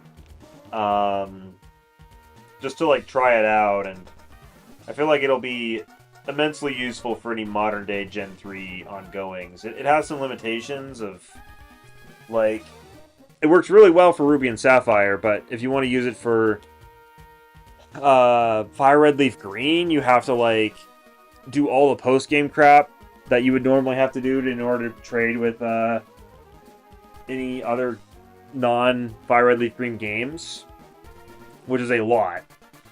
And then Emerald, I think you have to, I forget what all, like, I think you have to, like, at least beat the Elite Four, and then maybe even, like, have completed a bunch of the Pokedex or some crap. And there's a patch you can use to unlock these limitations. I haven't tried doing that or anything. But I might. Just to make things a little easier. But it might be unnecessary.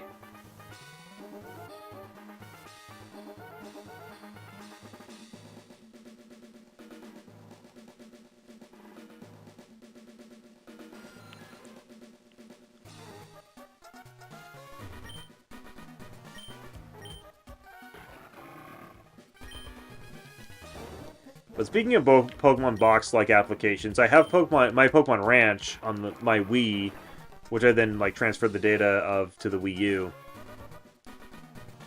And man, I filled that thing up. I've got like 1,000 Pokemon on there. I unlocked the Mew. I don't know where that Mew ended up. It's on one of my games, frickin' somewhere.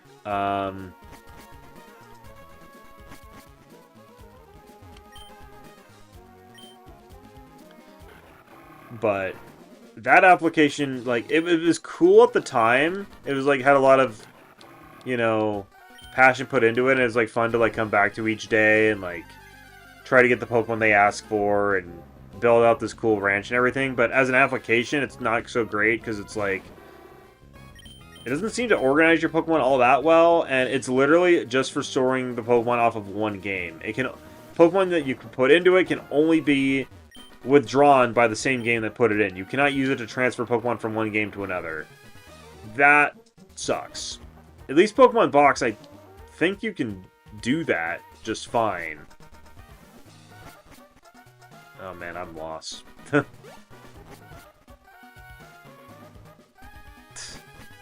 this is easy to get lost in. There's so many doors that, like, converge.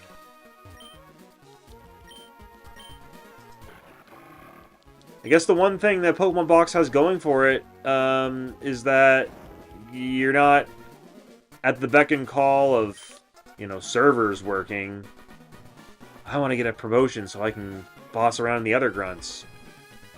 To be fair, like, the Pokemon companies kept Pokemon Bank going. Well, no other 3DS software continues to work. But, you know, that can only last so long. That's another reason why I kind of got the urge to...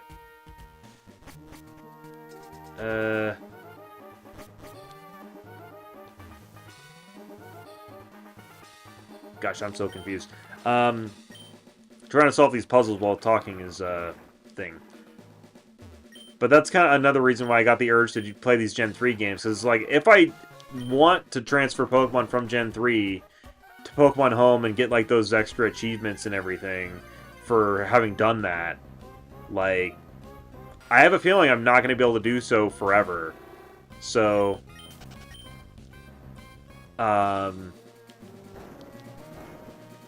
it's best to do it sooner rather than later. And I know that, like, that's got a lot more ramifications than just Gen 3. Like, it's got the same ramifications for Gen 4 and 5. And technically 6 and 7. Okay, if we go here, we can fight this guy. Who are you? Where did you come in from?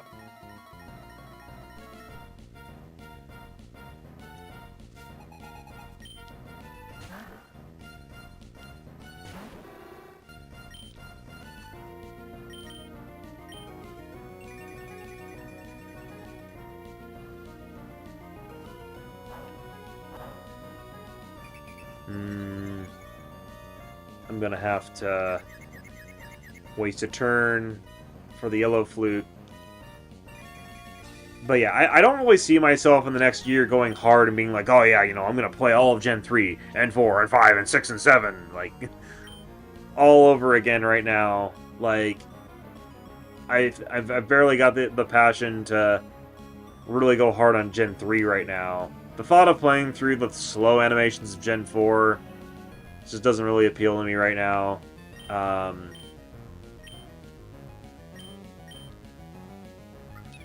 Especially since I played Brilliant Diamond Shining Pearl recently, like when that came out, and I was like, oh gosh, like, I'd much rather just be playing Platinum.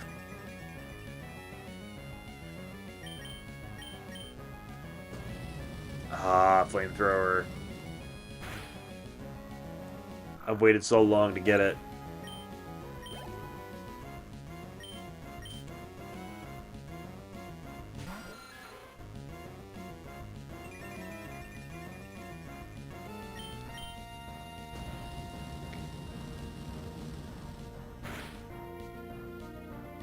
But it's been ages since I've played Gen 4. Like, it would have been, you know, Heart Gold and Soul Silver were the latest ones to come out in Gen 4. And yeah, it's been absolutely ages since I played that. Like, I think in high school, like late high school, I did a playthrough in Soul Silver of a Nuzlocke, which I failed. And that's probably the most recent time I've like started up a new save file in Gen 4. I actually never really started up new save files in Gen 4 all that much. I had Pearl, I never got Diamond, and then I got Platinum. And then I got both Heart Gold and Soul Silver, where Soul Silver was kind of my, like, scratch copy that I used to restart. That was the last time I actually ever bought multiple copies of, like, the same game, basically, getting both Heart Gold and Soul Silver. Funnily enough, the reason I did that is because, like, there was this crazy pre-order thing at GameStop where it's like, oh yeah, if you order both games, you get these cool statues. Went to my GameStop on launch day, they had my copies of the game, but they're like, oh yeah, we ran out of those pre-order items. It's like, you've got to be shitting me. Like, I didn't live in the town with GameStop. I had to drive like an hour to get there. And I was like, you know, when that game originally came out, like, I still didn't have a car I could just take out. And even if I did, like, my parents, like, I would have to get permission from my parents and, you know, not waste fuel. And it was like, oh, yeah, if we're going to go into that town, like, you know, other people better have a reason for it. And so anyways, when I did go into that town to GameStop, it was the correct day, but we had to do a bunch of chores, all of my parents' stuff first, of course. Took all day, and then it's like, oh, we're about to go home, let's swing by GameStop. And yeah.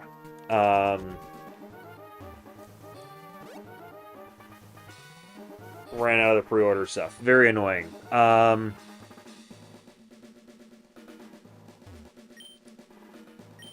But that reminds me back when I was talking like, oh yeah, back in Gen 3, like you basically had to have multiple copies of the same game, or in order to accumulate, just so you could accumulate items. Like if you wanted to teach Solar Beam to a Pokemon for some competitive reason,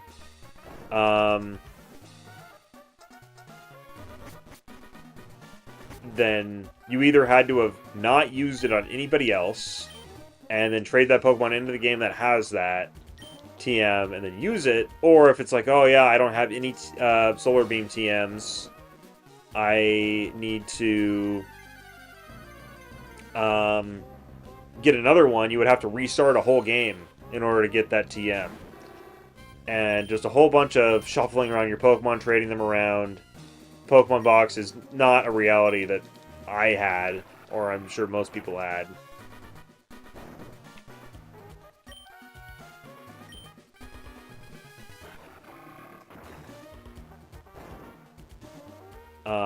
So then when Gen 4 came out, you couldn't transfer Pokemon with Box, and there wasn't like a Pokemon Bank utility yet. I'm trying to remember what I did. Did I just like... In that era, I did have multiple DSs. So... trading around Pokemon with multiple DSs, I think was like... must have been what I did. But also in that era, I like never really restarted my Pokemon games. Like my original Pearl playthrough, like with the 900 hours, is what it was.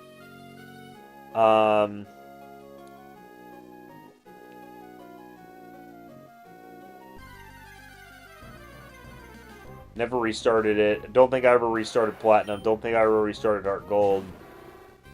And I did restart Soul Silver, but I honestly didn't really play Soul Silver hardly much at all. And, you know, that was the era where it's like, oh yeah, if you want to make a competitive team, you basically need Stealth Rocks. And the only way to get Stealth Rocks for the longest time was like, oh, you have to beat the Oreburgh frickin' gym. I think if I go through that cave, I get booted out to the beginning, but I'm gonna check. Yep. Very annoying.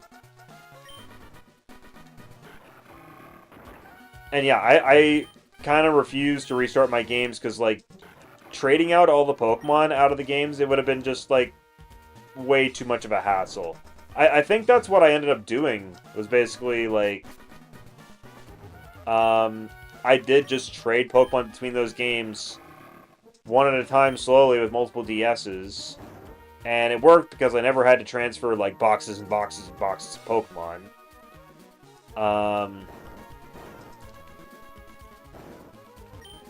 Because I just needed to move, like, a couple of important ones, because it's not like I was ever restarting my games and I needed to transfer everything out.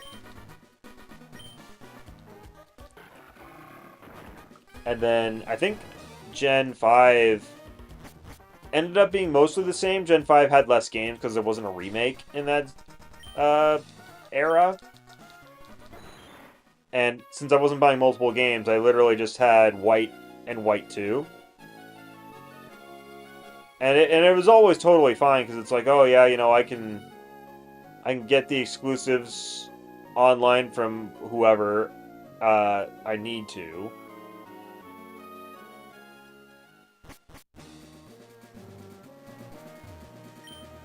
And then, like, any other Pokemon that was not new, it's like, you know, I have, like, frickin' every other previous game. I can transfer up what I need to through that kind of slow and arduous process.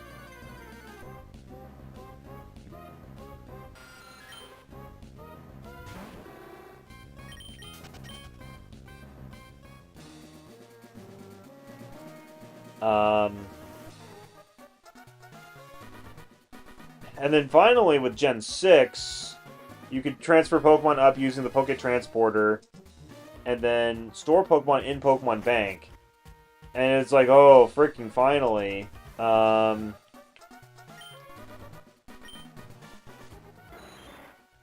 You did not have to have, like, multiple 3DSs in games to trade Pokemon around. You could just use Pokemon Bank.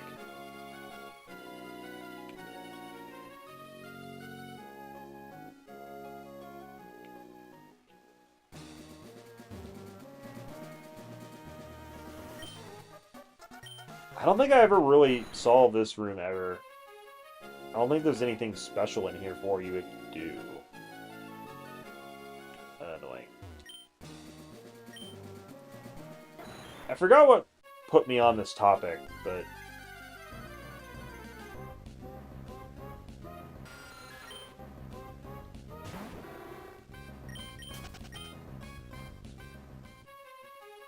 I think it was just literally teaching Solar Beam to Bernie is what put me on this topic.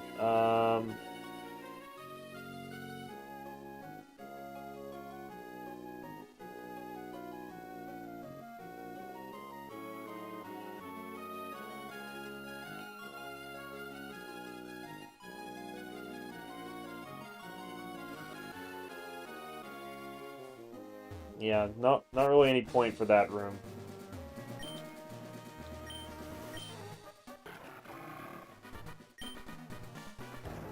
I remember strength puzzles like this as a kid were like so extremely hard to me, and I just look at them now and I'm like, oh, this is trivial? Like,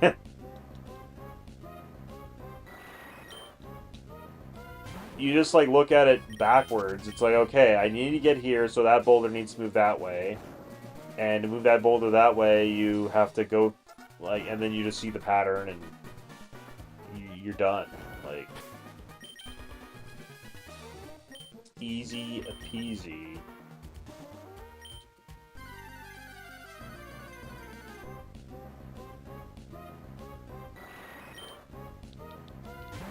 The wild Pokemon in here are actually getting pretty well up there. It's like the game almost like expects you to train your whole team on the rest of the ocean before coming here. How'd you manage to get in here without a submarine? What an impressive child. But it won't do to have you meddling around in here. And I do want to pay back for what happened at the Weather Institute. Oh, Shelly, I see who I'm talking to here. I'm going to give you a little taste of pain. Resign yourself to it. Yeah, grunts don't get more than like 1 or 2 text boxes. Ed and Shelly. Send out the Sharpedo. Let's use Sunny Day.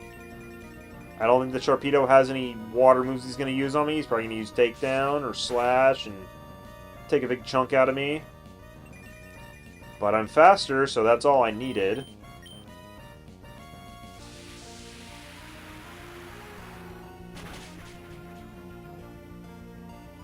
I wonder how Sunny Day works when you're in a cave under the ocean. Like, is there just like a little orb that we put in the sky that like, you know, just not in the sky, but like in the room with us that represents the sun?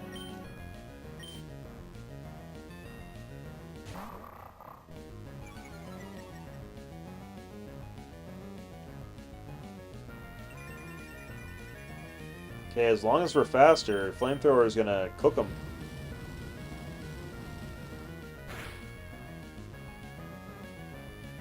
Critical hit too. Man, I wonder if that was like a double kill. Ah, ha, ha, ha, ouch. Ah, you're so darn strong. It's terribly disappointing that you're not a Team Aqua member. You could have enjoyed the fabulous world our boss has promised to one of our own.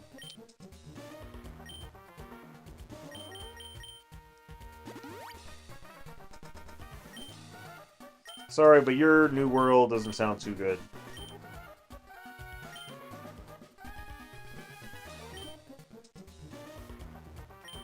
That's such a weird way of wording it.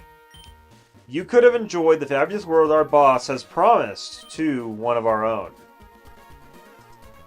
He has promised the new world to one of our own, but he's referring to me like, oh, if I was Team Aqua, I would be one of their own. But, yeah, I feel like that it's not quite worded super well. Okay, so this room, slightly more complicated than the other one.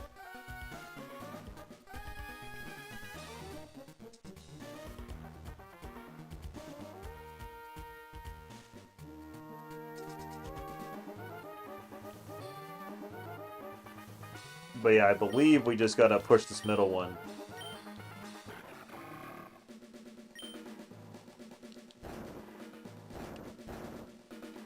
Then we just push this to one side, push this up, push these to each side. This, this, this, done.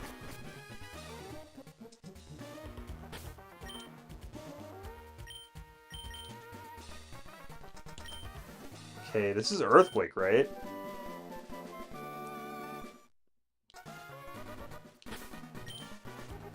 $26. I used to have all the TM numbers basically memorized. Yeah, Earthquake. I don't think any of our team members can learn Earthquake.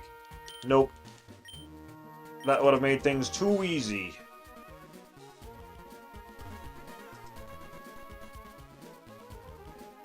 Okay, there's Kyogre. We don't fight Kyogre right now. That's to fly to Sootopolis City first. Hold it right there. Foo-foo-foo. So it was you after all. Behold.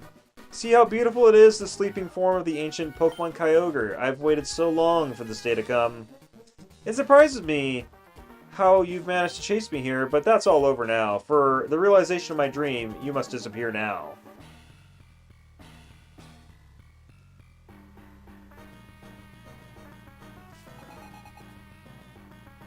Aqua leader Archie would like to battle.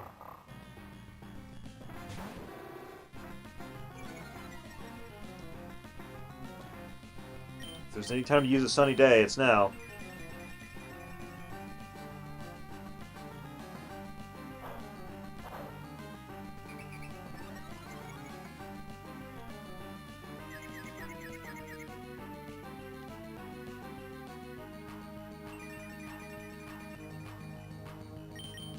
Turn 1 of Sun. Over.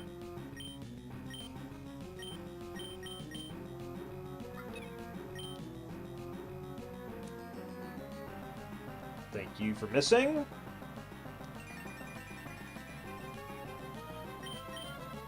Turn 2 of Sun. Over.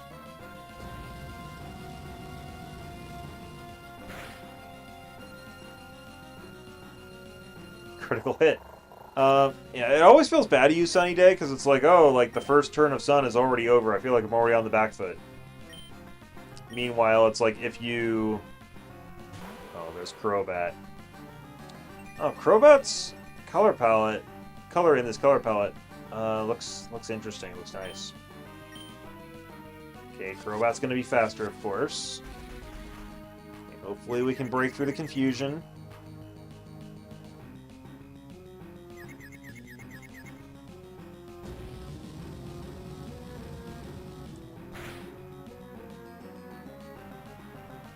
Oh man, even with the sunlight being strong and a super strong flamethrower, it wasn't enough.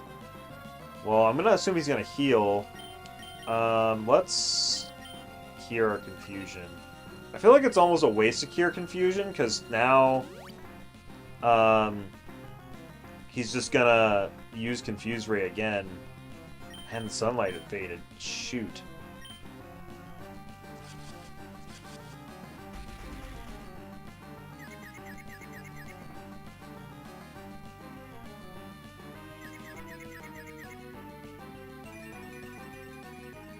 So now it's like, do I want to waste a turn to cure confusion?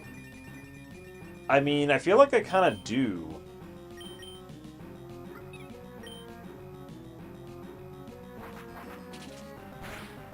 But if that doesn't actually... Holy shit. My defense really is so low. That's a big deficit. Because now he's just going to probably just use Confuse Ray. Meanwhile, he got a free wing attack off on me? Like... Okay, no, he's not. Oh my gosh. That's so close.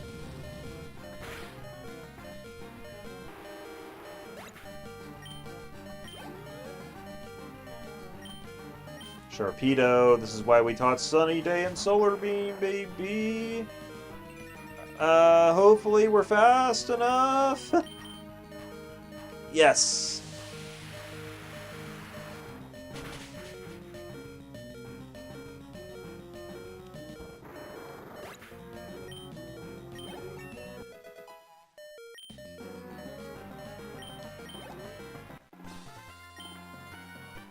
I lost again? Give me that 6880 Pokédialer yen.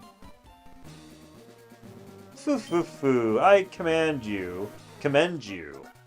I must recognize that you are truly gifted, but I have this in my possession. With this red orb, I can make Kyogre. The red orb suddenly began shining by itself.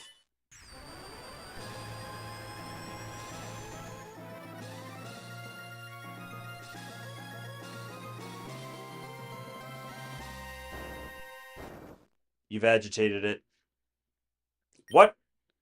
I didn't do anything. Why did the red orb... Where did Kyogre go? That's a message from our members outside.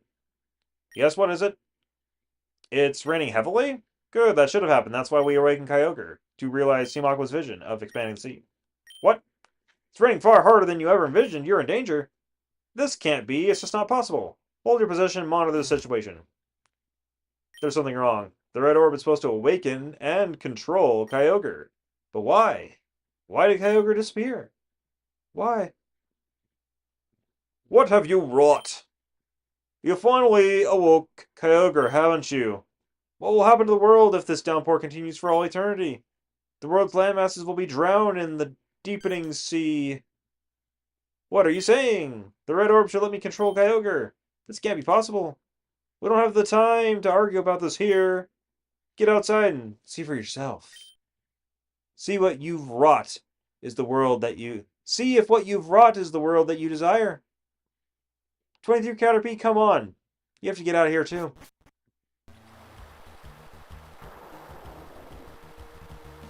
What happened? What is this wretched scene? Did I make a horrible mistake? I only wanted... Do you understand now, Archie? Do you finally see how disastrous your dream have turned out to be? We have to hurry. We have to do something before the situation goes completely out of control. 23 Caterpie, we, Team Magma, have been pursuing Team Aqua to prevent this from happening. You've been very helpful, but I fear the worst has happened. It's gone too far for a child like you to manage. Leave things to us. Get out of here while you still can. This defies belief. A super ancient Pokemon. Its power is unbelievable. It has upset the balance of nature.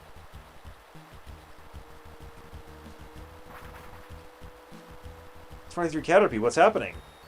This is terrible. If this doesn't stop all Hoenn, now the whole world will drown. This huge rain cloud is spreading from above Sootopolis? What in the world is taking place there? There's no point in arguing here. Sootopolis should provide answers. 23 Caterpie, I don't know what you intend to do, but don't do anything reckless. Okay, I'm off to Sootopolis. And he's been there before, so we can just fly there, no problem. So now, the world is in torrential downpour. I don't think any NPCs acknowledge this, like not just like random ones. Yeah. But I think while this is happening, any wild encounters you get into that's like, you know, open to the sky is going to have rain going on. And I'm curious, can we override it with sunny day, or is it just permanent rain? I'm wondering. I think we can probably override it, but it's not going to, like, you know, actually get rid of it in the overworld or anything. Let's try it.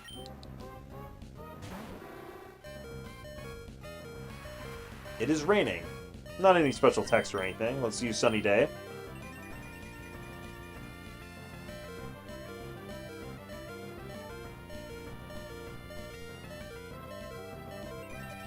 Okay, yeah, the sunlight's strong. No problem. No issue.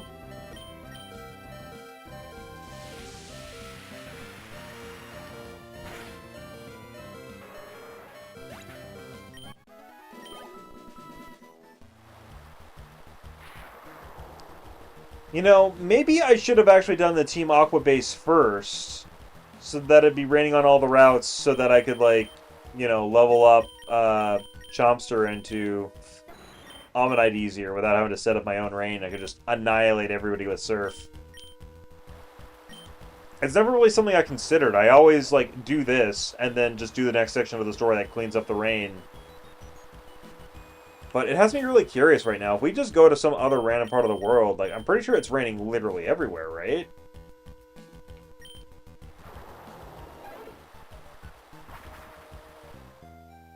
No.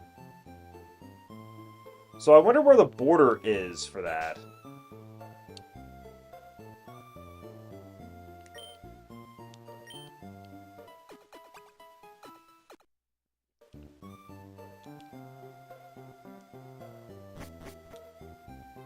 Let's check a few places.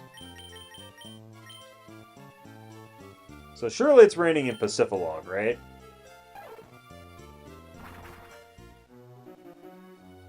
No. So maybe the rain is just localized to a radius around Sutopolis. Okay, it's raining in Lily Cove.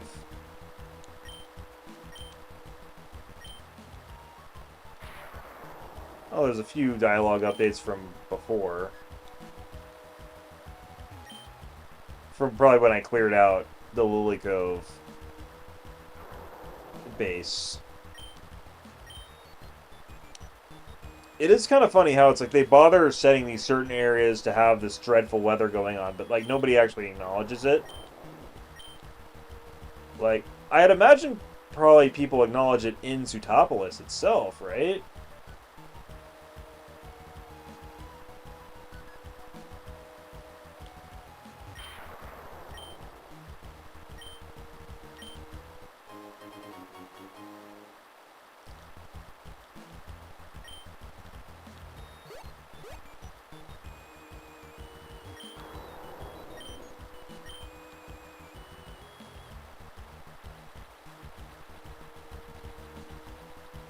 Wait, they really seal up this cave?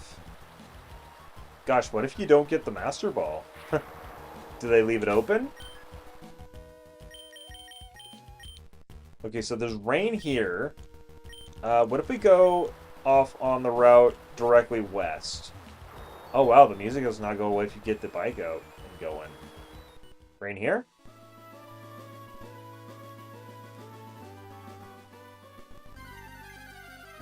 There is rain here, but there's not the terrible music, so it's like, is this happenstantial rain?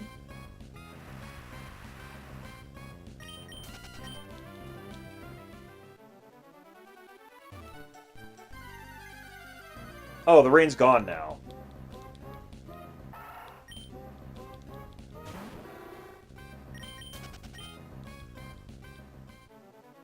Okay. So it's actually not happening here.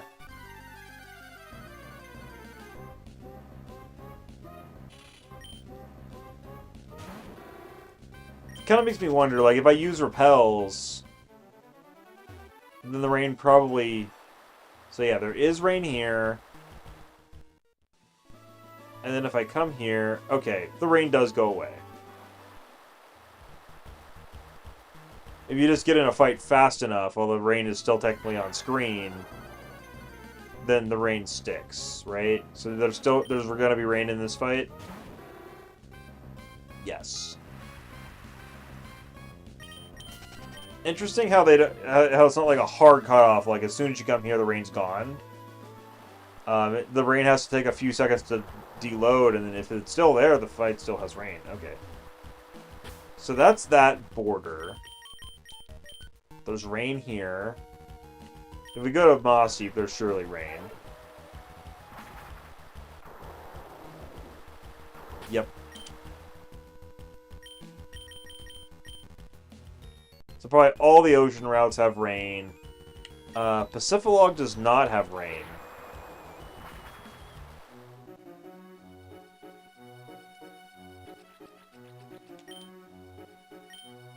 So the Spear Pillar's surely not here, right? Any rain here? Nope. This is just kind of a weird experiment I just got in my head that I've just decided I'm experimenting now. Because, yeah, there's no rain here. Yeah, and that's where the Spear Pillar would be, so it's still not up.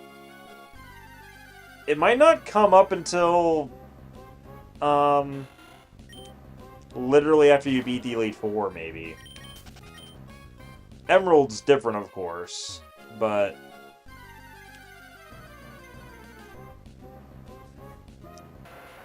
it's just very interesting to be like, okay, you're in the depth of story. There's lots of story flags happening. What flag triggers what exactly?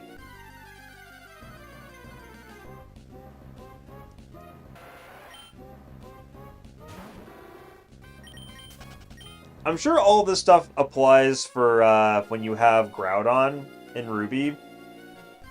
And then it's a dreadful, you know, sunny day, essentially, happening. I'm sure those borders are all the same.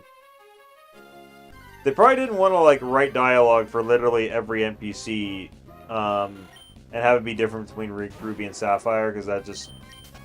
probably more work than it was worth.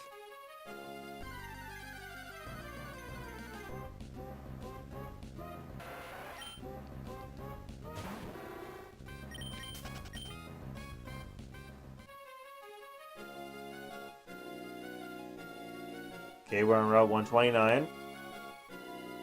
No rain.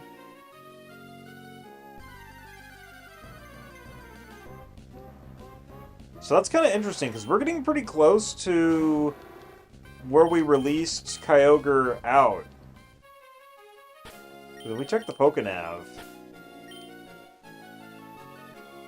Yeah, like, we released Kyogre from here, and we're here, and there's no rain. Like, if we just go straight up, I think that's where it is, basically. Yeah. Which is just right here. Right here is literally where we were for that cutscene. So, I guess if you're at this cutscene and you literally just come straight down, that's where the border is. So, I guess the distance from Sootopolis to this cave is the radius, essentially. Because Sootopolis is supposedly the epicenter. And then, yeah, one route, 129, yep, it goes away. Very interesting. So if we check the map, from here to here is the radius. I don't know. Like, I see how that would involve Lily Cove, and, like, it would barely miss Pacifilog, but it would include all of these routes, which it doesn't. So really, it's like, this isn't necessarily the center of the rainstorm. It's like all here. The center is probably like here, because it extends up this way. Like, if it reaches all the way to Lily Cove.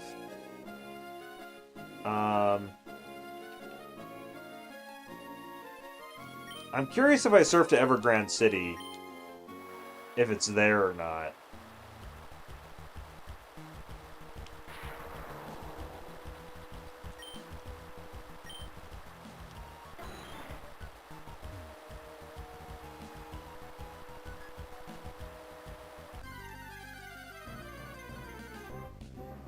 Obviously, we can't get to Evergrande because you need Waterfall.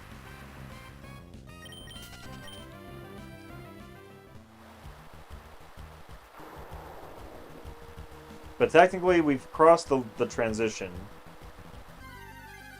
Yeah, looks like, indeed,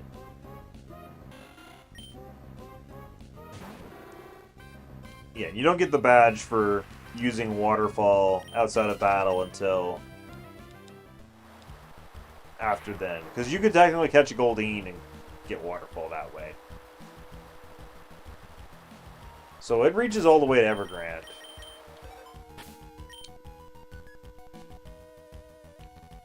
Kyogre's here. It hits these 3 cities.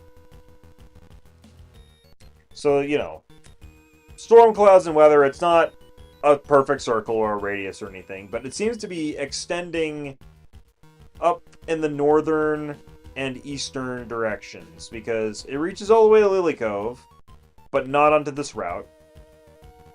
It reaches down to this cavern, but not onto Route 129. It reaches Evergrande, and it reaches Moss Deep.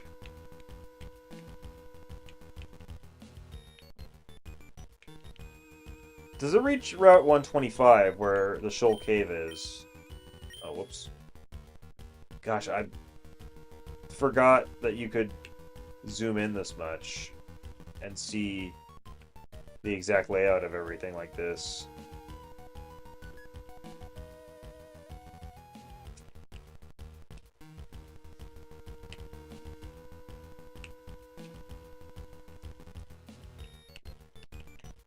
Crazy.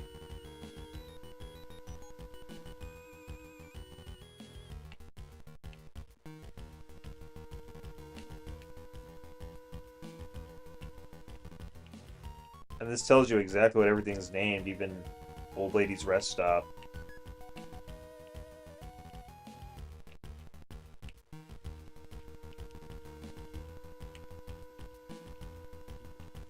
Trick House. Ocean Current gives its own call-out. Berry Master House. Vampire. Ancient Tomb. Scorched Slab. Weather Institute. Shoal Cave. The Hunter's House.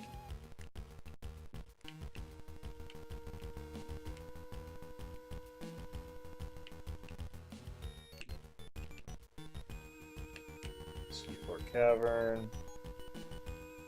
And then obviously like Mirage Island and the Sky Pillar will be here eventually. Well, I think I've answered what I needed to. Off to Sootopolis.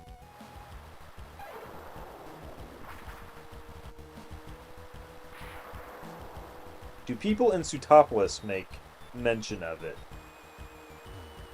Is there anybody standing outside at all? Oh, and yeah, everybody's locked their doors, basically. Because this is probably where it's absolutely most intense.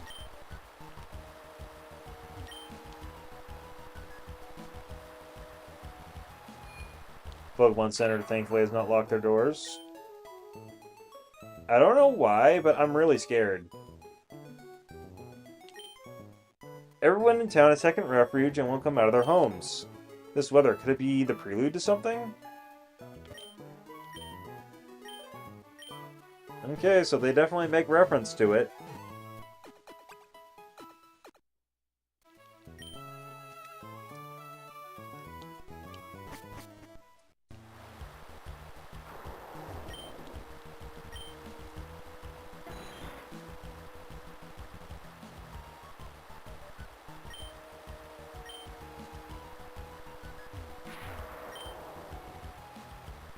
I guess I never actually checked the gym door last time I was in Sootopolis, but I'm pretty sure the doors just closed then, too. Oh, Kiri's not here. I don't get my free berry.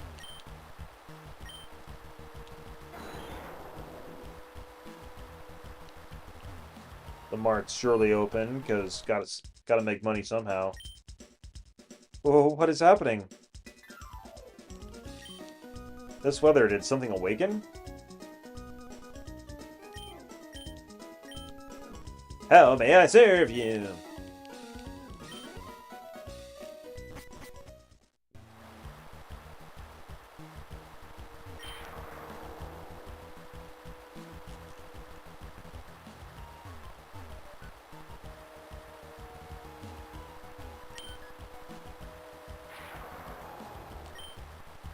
And I mean, you might not have ever come to Sootopolis, and like you could have, went straight from Lily Cove to Moss Deep, like did that gym fight. That's how you get Dive, and then you can go straight from there to the base that we just did, and then need to come here. 23 Caterpie, you came too, in this terrible rainstorm. Yet Oh yes, you can hear out well what my friend has to say. My name is Wallace. I'm this town's gym leader. I've been entrusted with the protection of the Cave of Origin. This downpour is caused by a power emanating from the Cave of Origin. How do you know that? That? That is the blue orb. I see. Follow me. Yeah, I had that last time I was here, but your guard just kind of told me to fuck off. Um, this rain. People and Pokemon need water to live, but why does this rain fill us with so much dread? The rain clouds over Sootopolis will keep building and soon extend all over Hoenn. If that were to happen...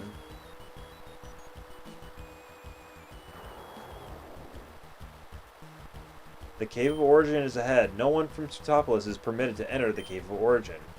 But you must go, together with your blue orb. You must go regardless of what awaits you inside the cave. 23 Caterpie, I never expect you to be holding the blue orb. You'll be okay with your Pokemon. You'll get things done no matter what. I'm convinced of it. Yeah, I mean, the only reason I'm holding the blue orb is because when Archie went to get the red orb, I was, like, following him, and then the caretakers entrusted with it me, not because I was, like, the chosen one, but because, like, it's like, oh shit, the red orb cannot be separated from the blue orb. Like, I probably shouldn't give this to you, but it's better if I give it to you than be separated, and if I, you know, if you're following him anyways, maybe we'll prevent calamity. But now these guys are talking to me as if, like, oh, you have the blue orb. Like, thus, you are the one who has to go in there. It's like, well, anybody, like, if you need the blue orb to do the thing, please take it. Like, please, Stephen. Like, the legend told by the old man on Mount Pyre, it wasn't a made-up story.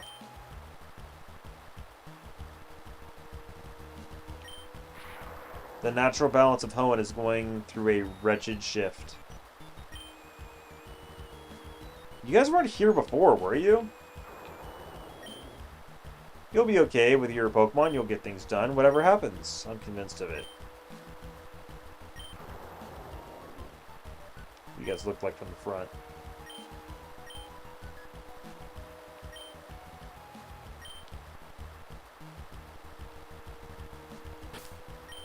Let's save. I'm trying to decide how far I want to go. I want to catch the Kyogre. I don't know if I want to do that today right now. Maybe I'll give, like, a scouting shot of it. And see how it goes. Because we have Pokemon that can put it to sleep. We have a ton of net balls.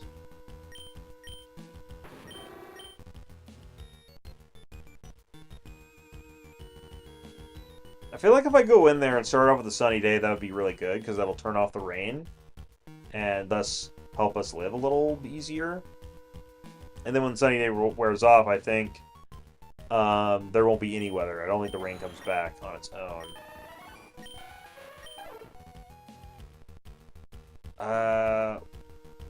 Yeah, what moves does Kyogre have?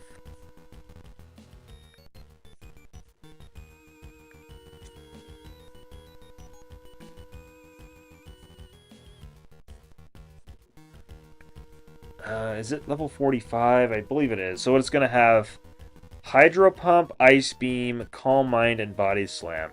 That's actually really annoying. Like, those are all just really good moves.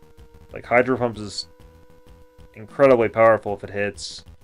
Ice Beam's just, like, really strong ice move. Calm Mind's going to make it strong and beefy.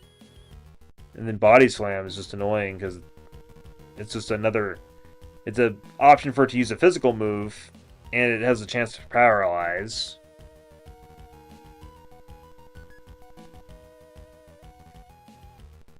Oh boy, oh boy.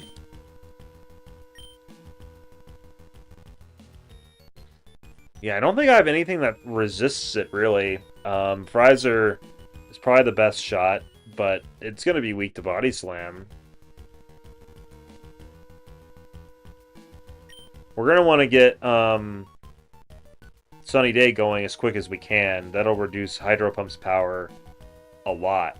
But even with Sunny Day up, I think Bernie's still going to die to a Hydro Pump.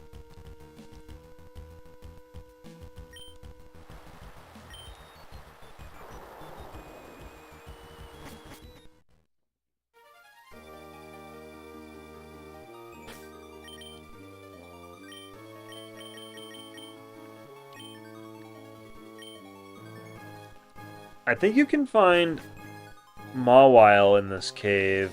Or, not Mawile, Sableye.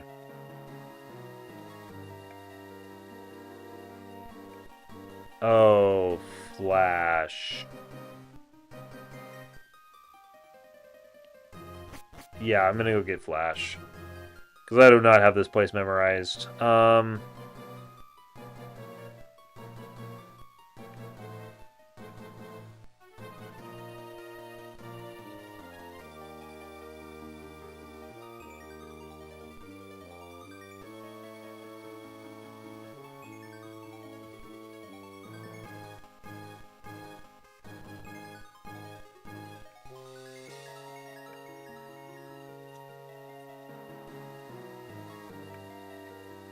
This is the Cave of Origin.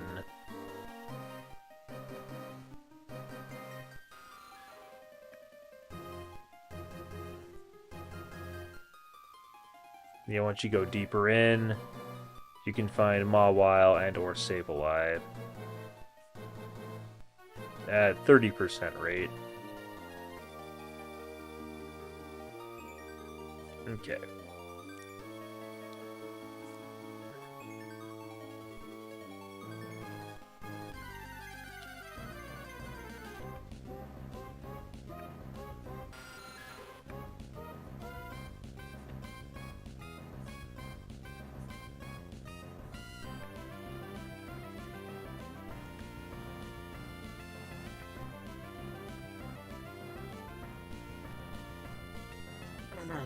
I'm actually just going to look up the map of it online.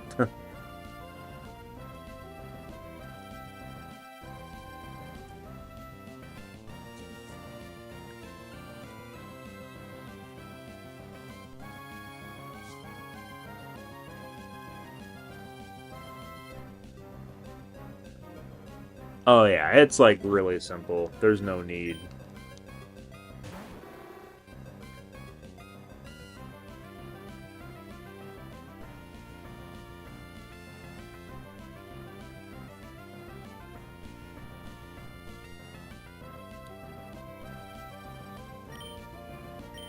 And there's only one item in here, it's Waterfall.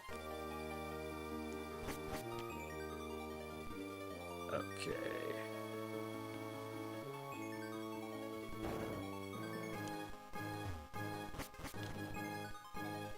Oh man, that little sound effect, it just reminds me of, in Pokemon Pinball when you did the map for, oops. Where you had to fight against, like, Groudon / Kyogre. It had these same sound effects and little rumbles.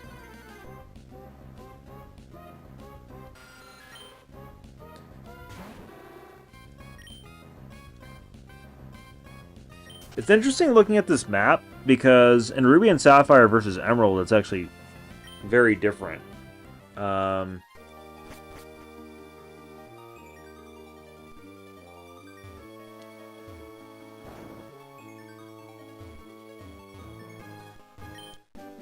There's Waterfall. It's not physically impossible to miss Waterfall, because it's not blocking your way, but you will see it, at the very least.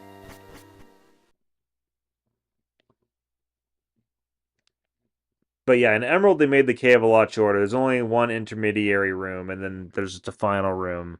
And I don't think you fight any Pokemon in this cave.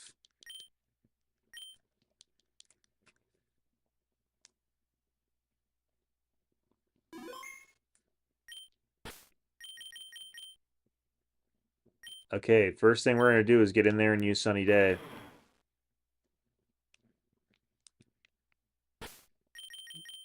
And I think as soon as you walk in front of it, it just activates right away.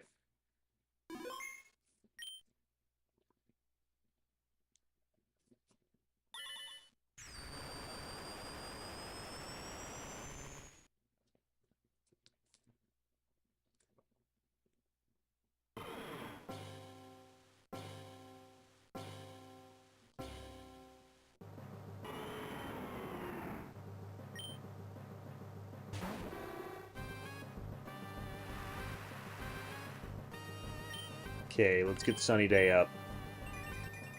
Thankfully, we're faster.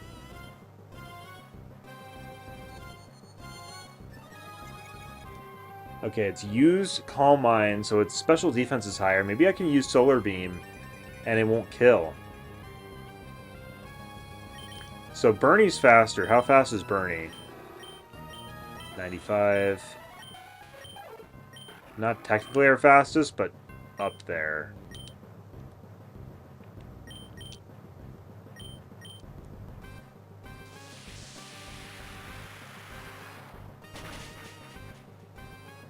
Holy shit.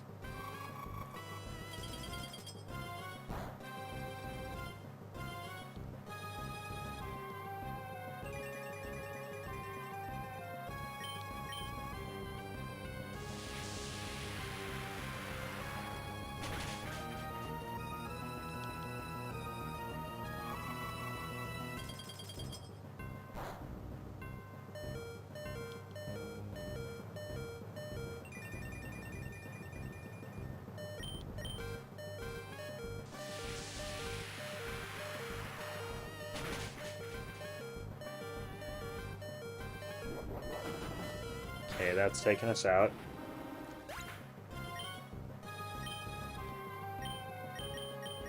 Fraser needs to put it to sleep.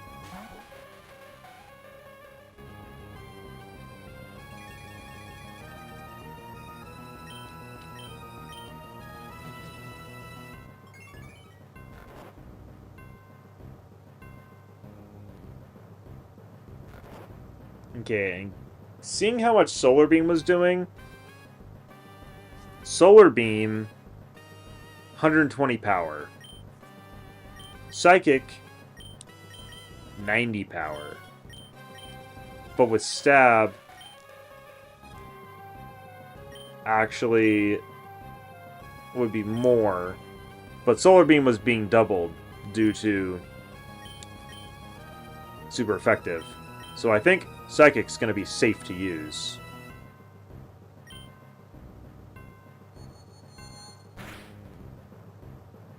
Nope.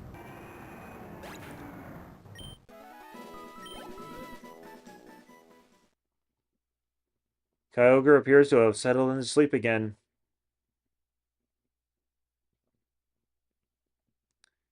So I believe if you knock out the Pokemon like we have, I think that like that's your only chance to catch it. So essentially, if you don't save and you do what I've done, you've missed your opportunity.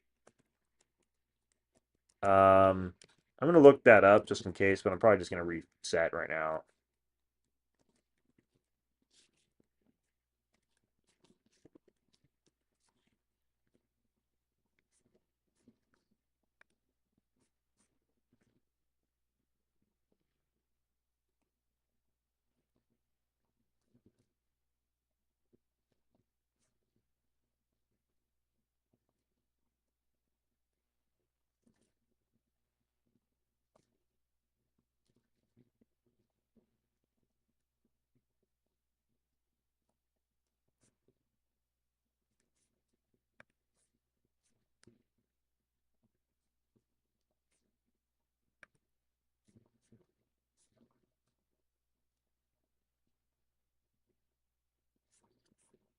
Yeah. In later games, they made it so legendary Pokemon respawn when you beat the Elite Four, but I don't think in this game. Which is unfortunate because it's just like it makes it so that oh yeah, your only chance to reset for a Kyogre is now.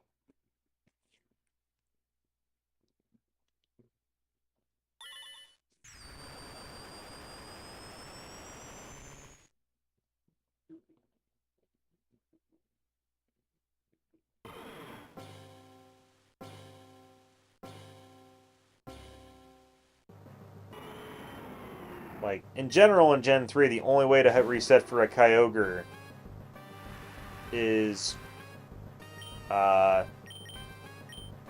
right here, right now in Sapphire, or in Emerald in the post game. You can reset for a level 70 Kyogre. That might just straight up kill us.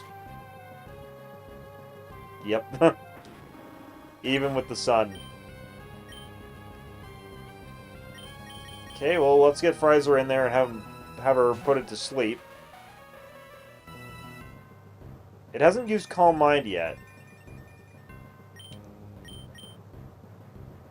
Shit. Well.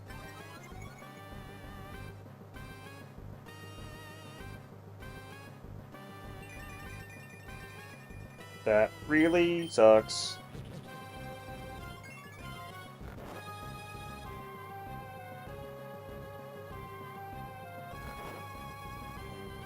Because Psychic's not going to do like, anything. It's going to do like... This is going to do like an 8th.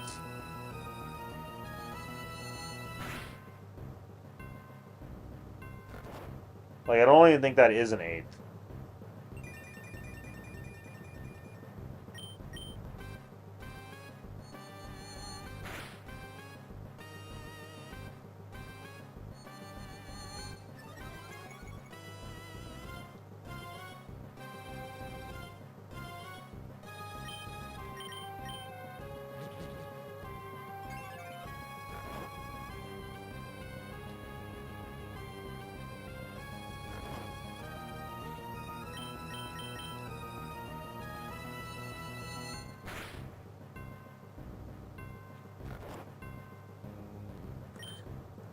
It's like, did Archie have the Master Ball because he was planning to catch Kyogre?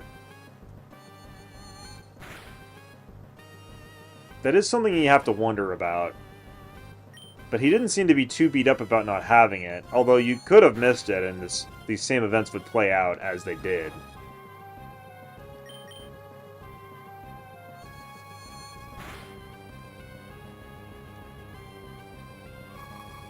Okay, that's gonna hopefully be fine. All those extra Calm Minds.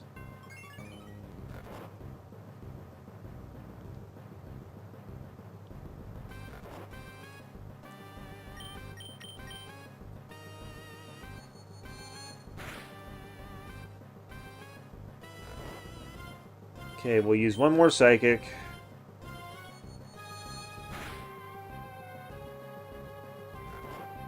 We could probably lower it more with, like, Ice Punch or something, but if we wanted to be that, like, special about it, we would want, like, False Swipe.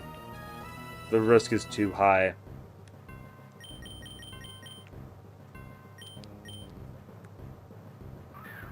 If we were playing Ruby and had to catch Groudon and we didn't have, like, freaking effective balls like net balls, like, we would just be so screwed.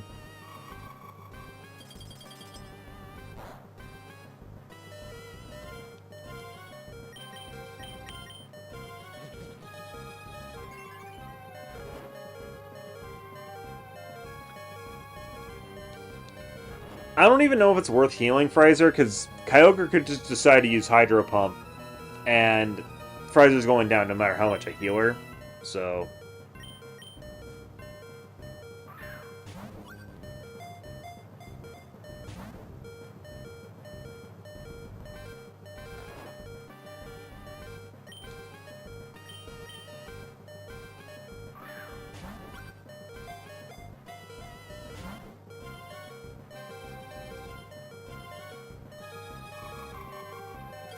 Would have survived the Ice Beam, though.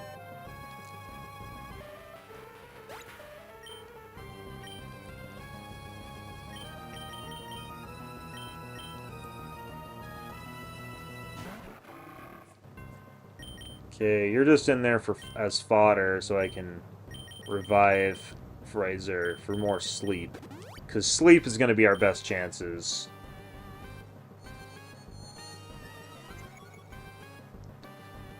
Well, if you're going to waste a turn by Calm Minding,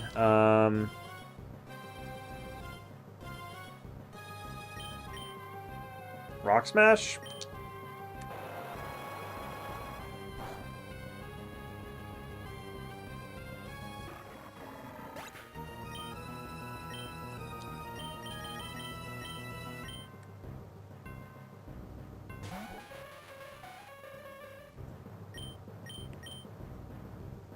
Come on.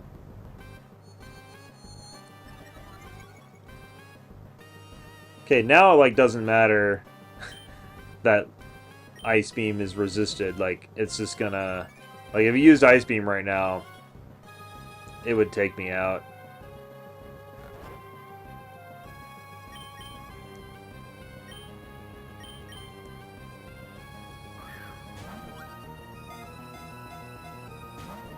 Man, I thought netballs would be a lot better than this. Like, they're just breaking out right away. I forget if, like, you know, the chances are dictated by how many times it wants to shake. Okay, well, it nearly got it that time. Can't you miss your Hydro Pump, though?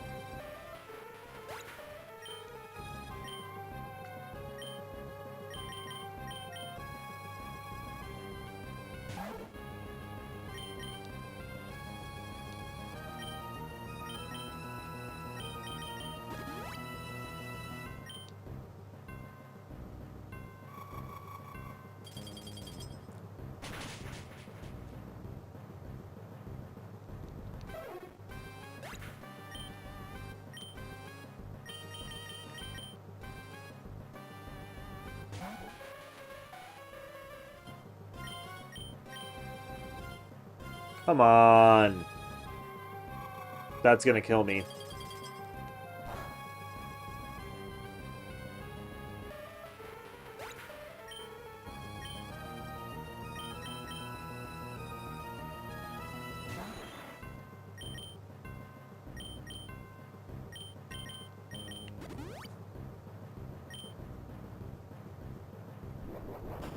That actually might not kill me. Yeah.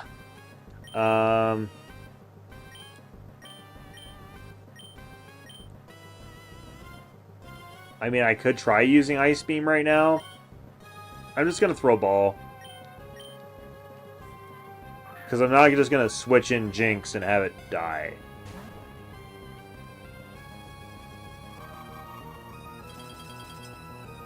Okay, that's gonna kill. Or not. Resist for the win. Well, fine. If you're gonna give me chances like this...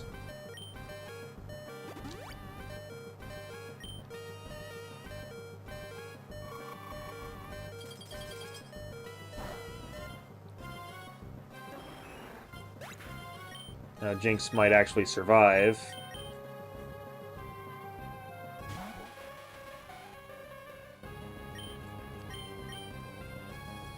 Oh my gosh! Oh, if it's not 100% accurate, it's 50% accurate.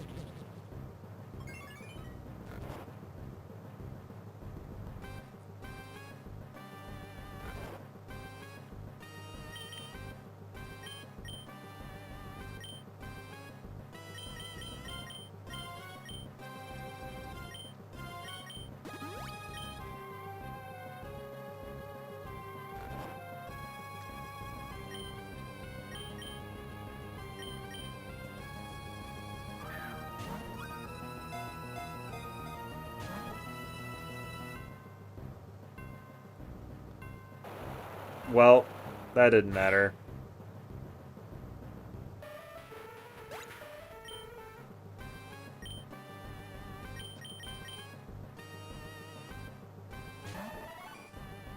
I could try using Stun Spore, but I don't think that's the best course of action.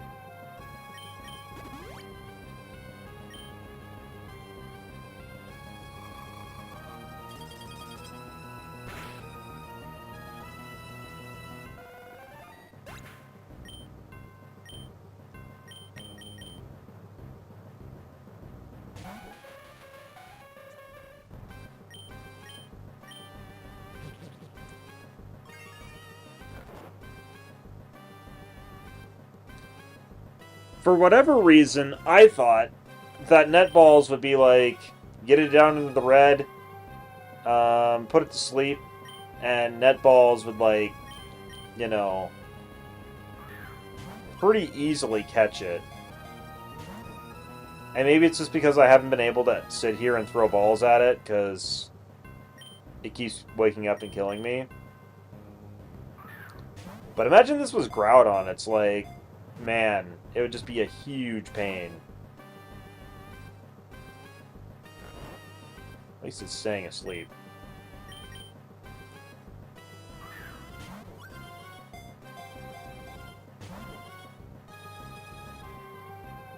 Woke up. Body slam, that's killing. That's all my folks.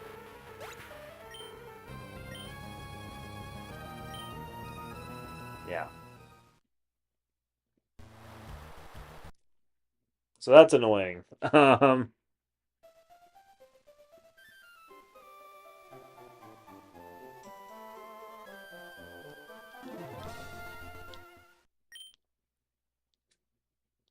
Let's try again. I don't even know if Sunny Day is really worth using. Because getting rid of the rain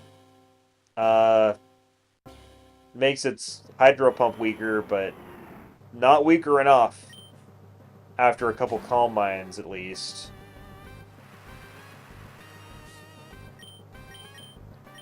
But I'm still going to do it because if Bernie stays alive, he can at least use some Solar Beams.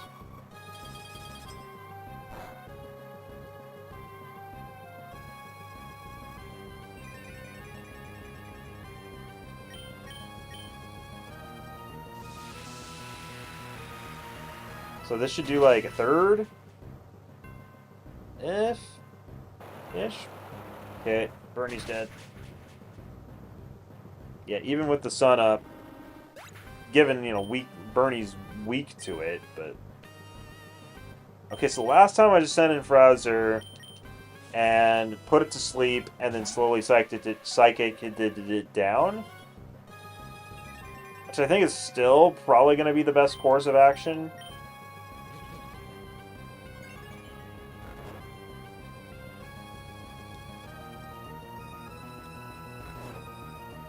Okay, it hasn't used Calm Mind at all yet, so it should take, you know...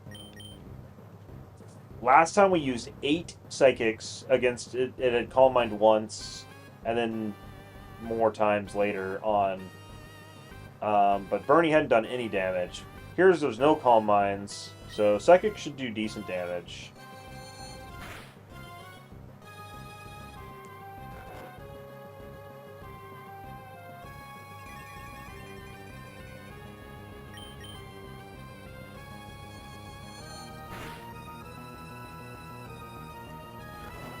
Kind of too decent damage, because one more Psychic will just take it out. Okay, that's resisted, so... Debatable if I want to do that again.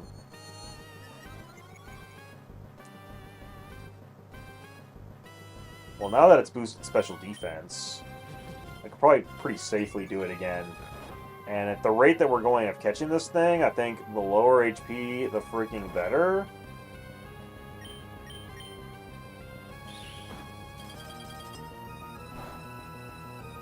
Yeah. I think that should give us a lot better chances to catch than we were having the last time.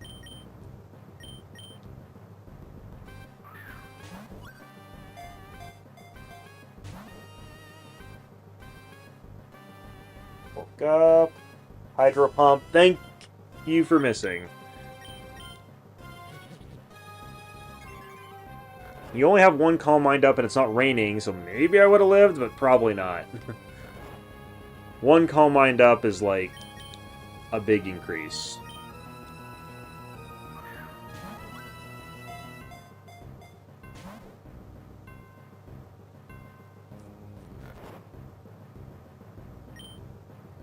I've never really been one to use timer balls. Keeping track of turns has not really been my forte. Especially back when I was a kid, I'm like, okay, like I looked up how many turns it took to increase the chances, and it was always unclear to me. It's like, do I have to like use a move? If I throw a ball, does that turn count?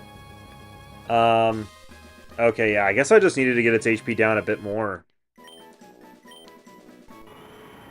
Kyogre is named in mythology as the Pokemon that expanded the sea by covering the land with torrential rains and towering tidal waves. It took to sleep after a cataclysmic battle with Groudon.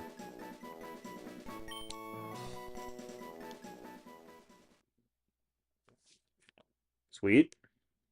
We don't even get the message about it going to sleep because we caught it. And I guess we just have to manually walk out. No fanfare. So yeah, I guess if you were soft resetting for like a good Kyogre with good stats, you would want an empty slot in your party.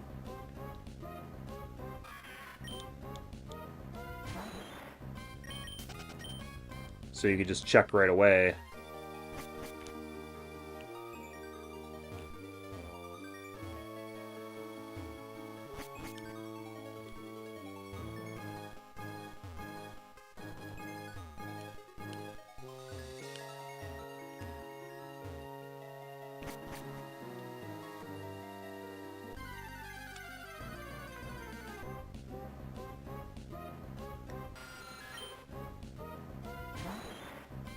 Yeah, looking at Ruby, like, Groudon's pool's got freaking, like, magma in it. And it's beautiful Sootopolis out here.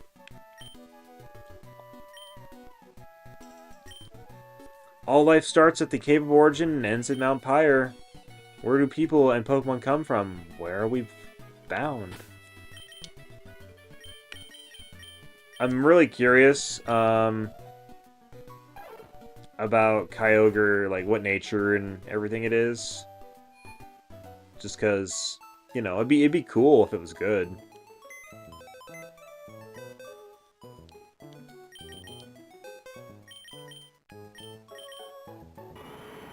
Lonely nature, that is not good.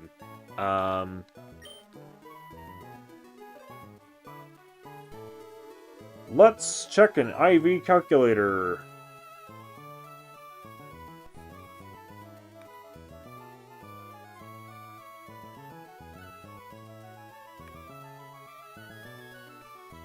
Okay. Kyogre. It is a lonely guy. Level 45. It's got 150 HP. 110 attack. 86 defense. 145 special attack. 139 special defense. And 98 speed. Calculate. It's pretty middle of the road. Its HP is either a 12 or a 13, attacks a 12 or a 13, defense is a 23 or 24, special attack is a 12 or a 13, special defense is a 18 or a 19, and speed is a 27 or a 28.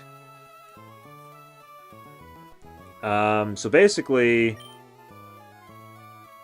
and you know, lonely is just not a good nature for a Kyogre. You would want something to boost its special attack or its speed, I guess. Not that like any of this matters because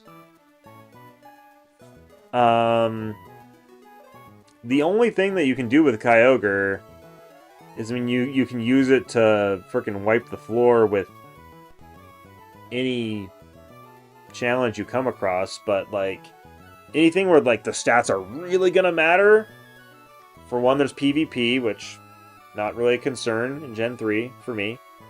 There's the Battle Frontier, which you can't use Kyogre in at all. It's banned from it. I'm trying to think of anything else. I guess there's the, like, Mount Battle stuff in Pokemon Coliseum XD Gale of Darkness. You can do that to, like, get a Ho-Oh. Which I'm gonna do a Living Dex, I might need to do. Because Because I don't think I have a Ho-Oh otherwise. I have a Lugia, because I've beaten Nexi Gale of Darkness before. And I don't necessarily want to do a playthrough of Nexi Gale of Darkness. Like a fresh one.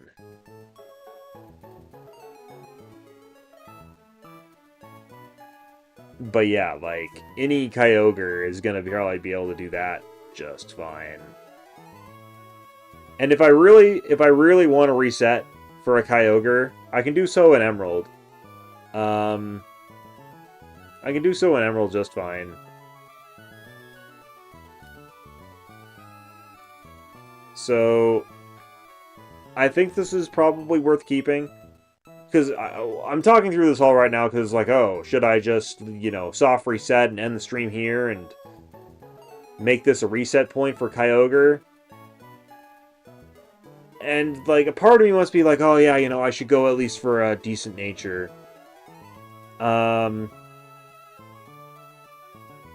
gosh, I just don't know if that's worth it.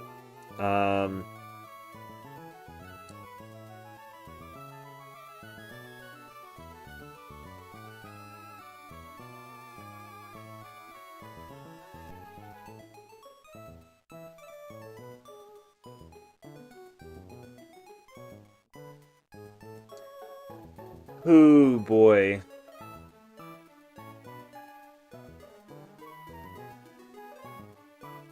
Especially with, like, how annoying it is to catch right now, it's like... The reason I say, like, Emerald would be better, because it's post-game, like, I could build up, like, a really good team to catch Kyogre and be, like, really resistant to what it's doing. Because what's a Kyogre gonna know at level 70? It's gonna know Double Edge, Sheer Cold, Rest, Hydro Pump. Okay, that's pretty annoying.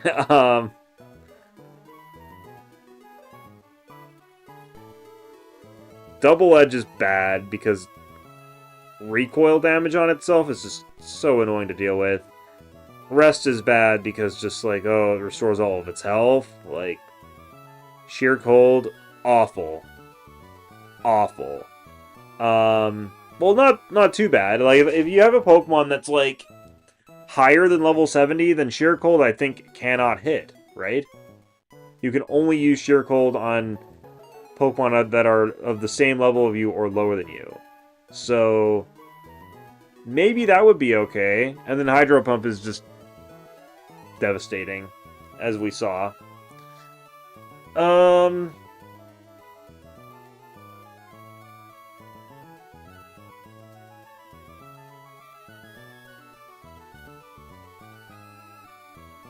Yeah. I'm just sitting here stammering and what am I gonna do?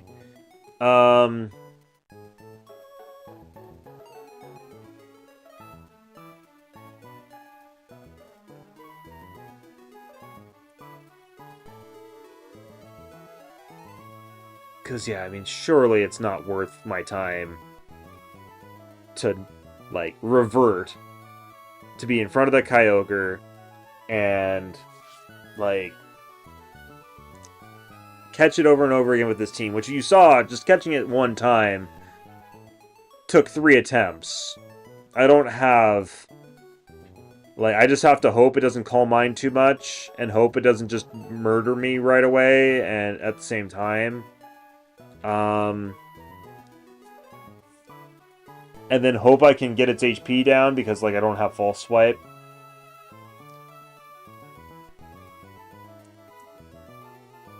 It's a lot of hoping. Hoping and dreaming.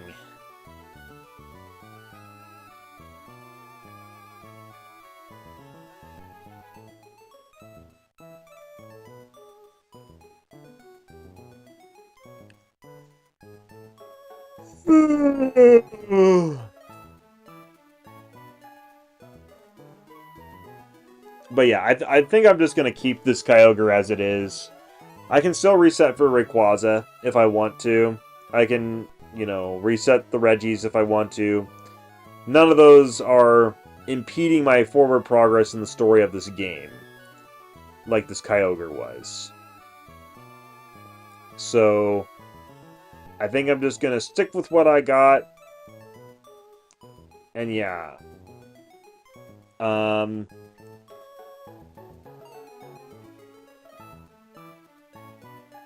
And I mean, in reality, it's like if I wanted to restart this Sapphire, because I'm like, oh yeah, I want to reset for this level 45 Kyogre, then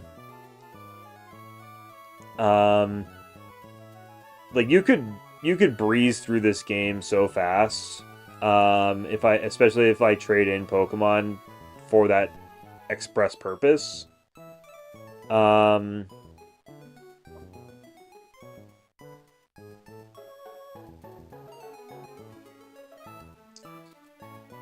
But yeah, anyways, we've been going for 3.5 hours here, so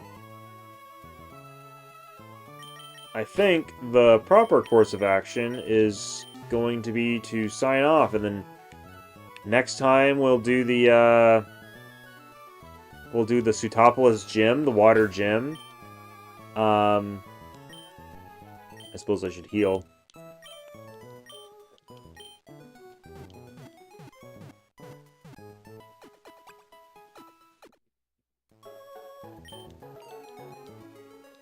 We don't have a great Pokemon to take on water types, as you've seen with the playthrough of the ocean routes here. But Bernie could set up Sunny Day and Solar Beam, I guess, as funny as that would be. Chompster could set up Rain Dance and Surf. Confuzzle, I could maybe teach Giga Drain to. Fraser's got high special defense and can otherwise use Psychic. Gracer could try to pull off a Swords Dance return sweep. Barring any ice moves that are used on it. But yeah, we'll surely make it through. I guess I have to hit the save button now, huh? Yep. We're not resetting for the Kyogre here. And what do you know, we're exactly at 47 hours. After all my rambling. Well, with that, thanks for joining in. I made some lovely teriyaki chicken earlier today. I'm gonna re-warm that up and eat some more of it for dinner here. So yeah, thanks for joining, watching the stream, the VODs, and yeah, I'll see you guys next time. We're not too far off from beating this game. Just one more gym badge. We got Waterfall in the Cave of Origin. I can teach that Groudon right now. And then once we get the next badge, we can use it outside of battle. There's a little bit of backtracking we can do. We can go to Meteor Falls, explore that some. Not sure where else there's any waterfalls. But maybe there's the route leading up to Fortree in the river that has all the Feebas in it. You can use Waterfall to climb up there and get something. Maybe there's one or two other spots in the game, I don't know. But otherwise, we'll use it to get to Evergrande. We'll go through Victory Road. Deal with Wally, who has probably caught up to us with all our dawdling and saving the world antics. And then we'll do the Elite Four, beat the Elite Four, and that'll be the end of this playthrough. Once we beat Steven, there's not really a ton of post-game content in Ruby Sapphire. There's the Battle Tower, but I'll tell you right now, my team, probably not going to be Battle Tower material. Wasn't really designed to be that way. But I'm definitely going to do Gen 3 stuff after this playthrough. I'm going to be potentially shiny hunting, catching legendaries for a living dex. I'll want to catch Latios. It'd be cool to do an Eon ticket distribution to this game. I think I might have a way to do that without a physical e-reader and Eon ticket. But while keeping the save file otherwise pristine, just make it appear as if it's getting the Eon ticket. Because that would set us up for getting a Latios in this game that we can actually reset for Good Nature and IVs. You can reset for the roaming Latios and Latios to get Good Nature, but not IVs. That's bugged. Most of its IVs are going to be 0. And if we want to do Battle Frontier stuff, having a good Latios with good IVs and stuff would be quite beneficial.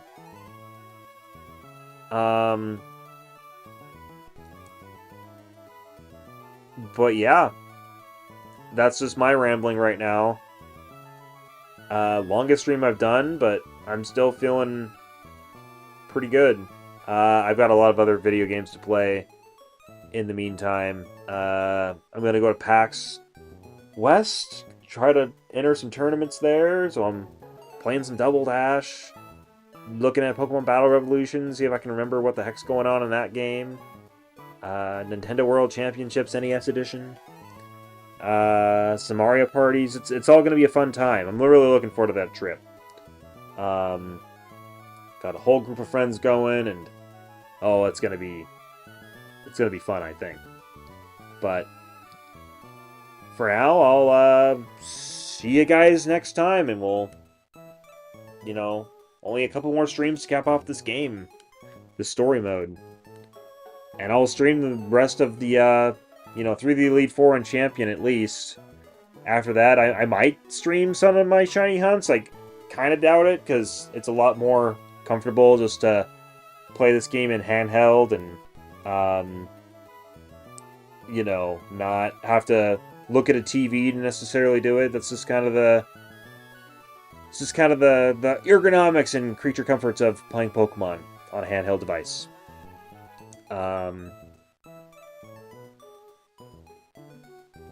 But yeah, I don't know. Let me know what you want to see. If you want to see me building up my living decks, however that might end up going, yeah, I don't know. Haven't thought through it. All I know for sure is I wanted to stream my Pokemon Sapphire playthrough, because I started this thing 10 years ago and I wanna keep it going. So, see you later.